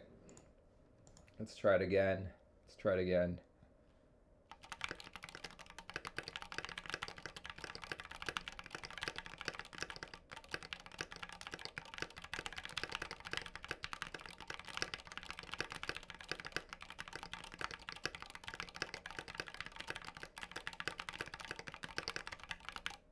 No. 131. Okay, that sucks. All right. Okay. Let's see. Yeah, this was probably one of my more interesting builds simply because of that USB-C daughter board. They gave so many parts. Like, you know, I do prefer more parts than no parts at all. I've built boards in the past where the manufacturer only sent like the bare minimum, and in some cases even a few screws less. So them sending extra parts, extra screws is really awesome, because then I don't need to worry about it. But as you guys saw in today's build, it also confused the hell out of me, because I was like, uh-oh, where else do I need to screw this on? Yeah, thank you very much to the gentleman who helped me live on stream telling me what to do. But the funny thing is both of them said different things, so I didn't know which one to do. So I'm like, okay, let's try his, and then let's try his. But yeah, if you guys have a Matrix Noah coming in, definitely check out this build in the VOD section. Hopefully it'll give you some guidance. Let's see, LV2 says, oh yeah, mechanical keyboards are sick, but I could never just get a mechanical keyboard without RGB. Mechanical keyboard without RGB isn't real to me. I can never go back to a non-RGB keyboard, period. Oh boy, so how do you feel about this guy right here? Look, so the only RGB on this one seems to be that. Yeah. Though I did see RGB LEDs on here. I probably just didn't turn it on. I'm guessing... Let me see. Let me just look at what QMK has for it.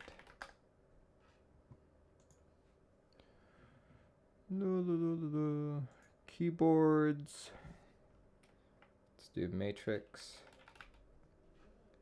Matrix, where are you? Matrix, Noah. I know when I was playing around with this, let's try putting default. Default has, okay.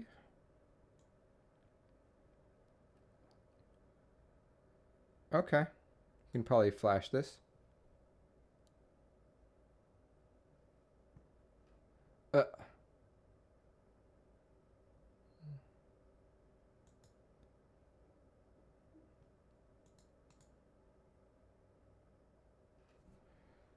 Let's see.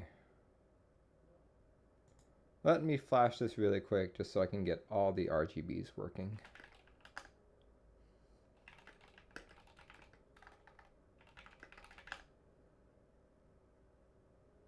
All right.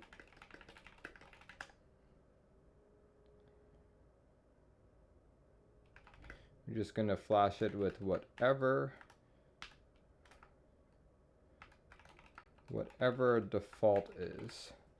Oh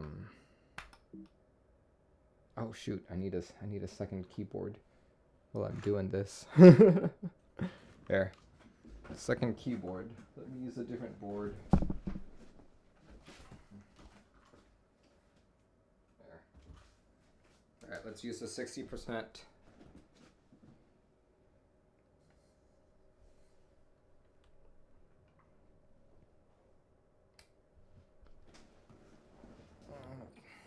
I need to be able to press the enter key.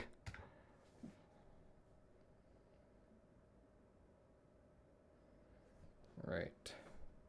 Oh.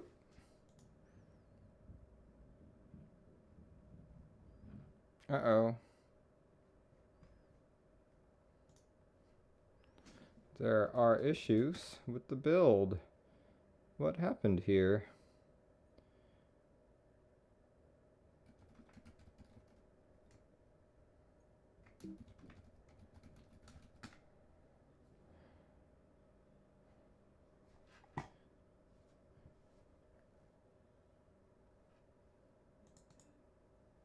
Oh, the fact was I had different ports. So one is a USB-C, and my other cable here is USB-C magnetic. So I needed to grab one of my boards that had a USB-C magnetic connector. So I needed to flash this board. I need to press enter on it. But once I put this board into reset, I can't press enter anymore. So that's why I did that. That is why I did that. But right now I'm encountering other issues.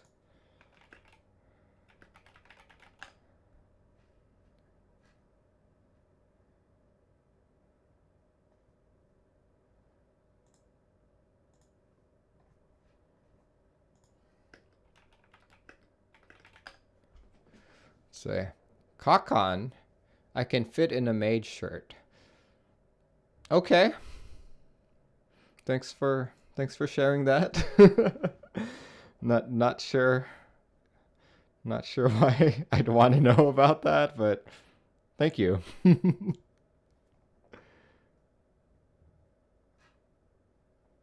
Okay.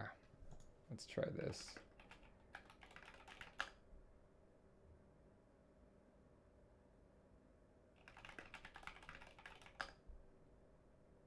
There we go.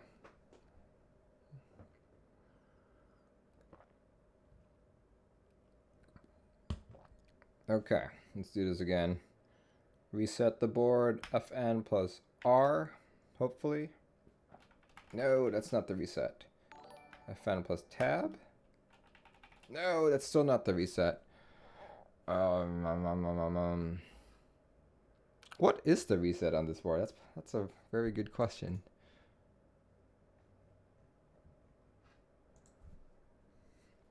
How to reset Matrix Noah? Holy crap, that is a good question. I didn't even stop to think how I would reset it.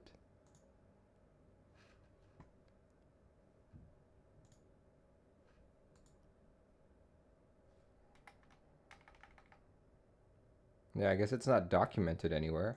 Let me just take a look at the code really quick.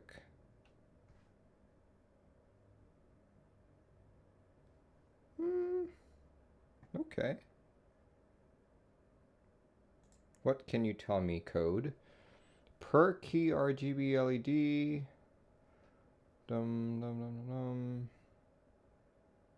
Yeah, there's no indication of where the reset key is. But that's fine. Let's see if I can find the RGB key at least. Oh, there we go. Q turns the RGB on top off and on. There we go. There's the RGB. There we go. LV2. What do you think about it now?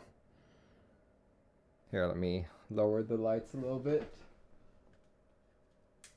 There we go. Here we go. Look at all that RGB.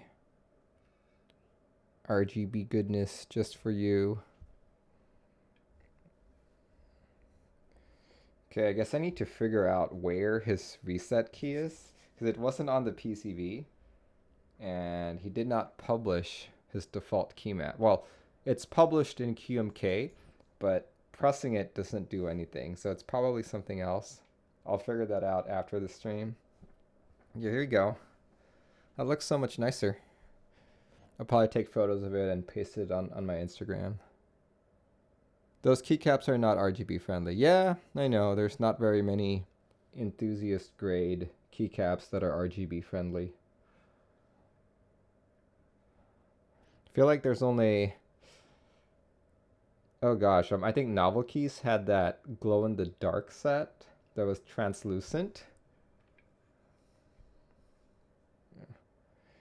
Pretty much no custom keycap sets are RGB friendly or shine through. Yeah. That's unfortunate. Because RGB is cool. I like in-switch RGB the best. Kind of like how this board does it. Because RGB is for gamer kids.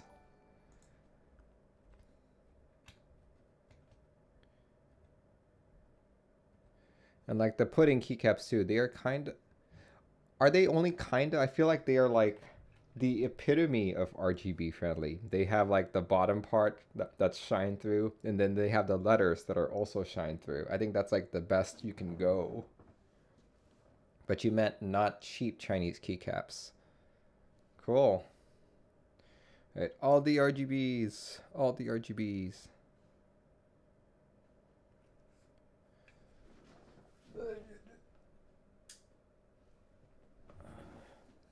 The legends aren't lit though. Yeah. Oh, okay. I didn't know that.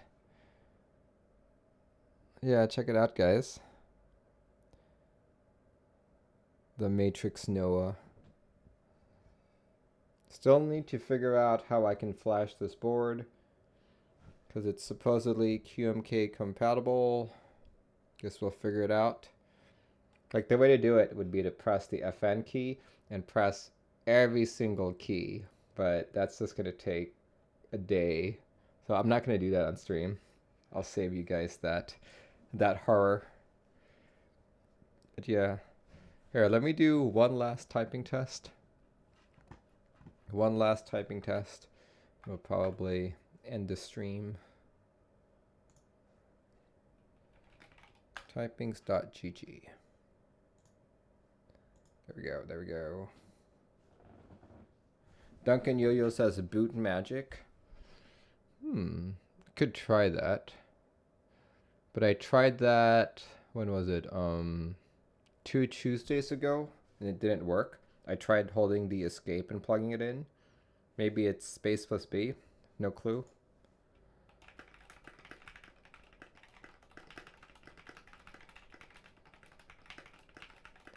Oh wow, I'm totally screwing this up. SA, man, I tell ya. SA keycaps. Just not my deal.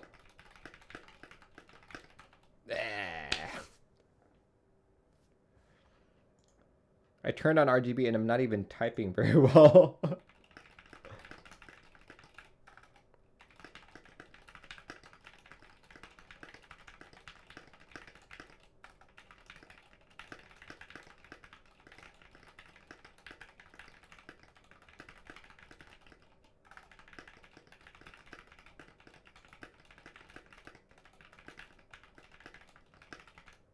133. All right. Don't you blame RGBs for your mistake. I'm sorry, man.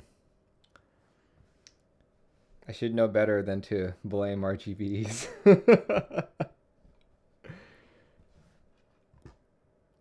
All right, guys, let's see. How long has this stream been going? Probably like 5 hours. 3 hours and 55 minutes and 25 seconds. Awesome. Okay. That's good. I think that's a good time to call it quits. Let's see. Here we go. All right, guys. Thank you for joining in on my magical build stream, building the Matrix Noah for Olivia. Fortunately, she couldn't stay with us the whole time because she's traveling back home from a business trip. I'm actually surprised that she even visited to begin with. But yeah, we built this for her. This is the Matrix Noah running SA Olivia with turquoise Telios, lubed by yours truly with 205G0.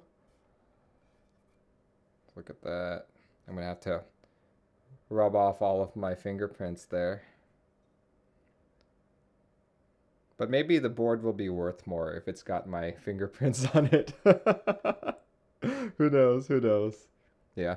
I will be doing a typing test on this board sometime within the next week. So definitely keep an eye out for that on YouTube. Anyway, if you guys want to see any more of my other content, hit me up on YouTube, Instagram, and Facebook. And if you guys want to learn more about the latest upcoming group buys and key sets, keyboards, and even desk mats, definitely hit me up on Discord as well. All right, guys. Hope you guys have a good rest of your weekend. I will see you tomorrow evening for my keyboard chore stream. Goodbye now.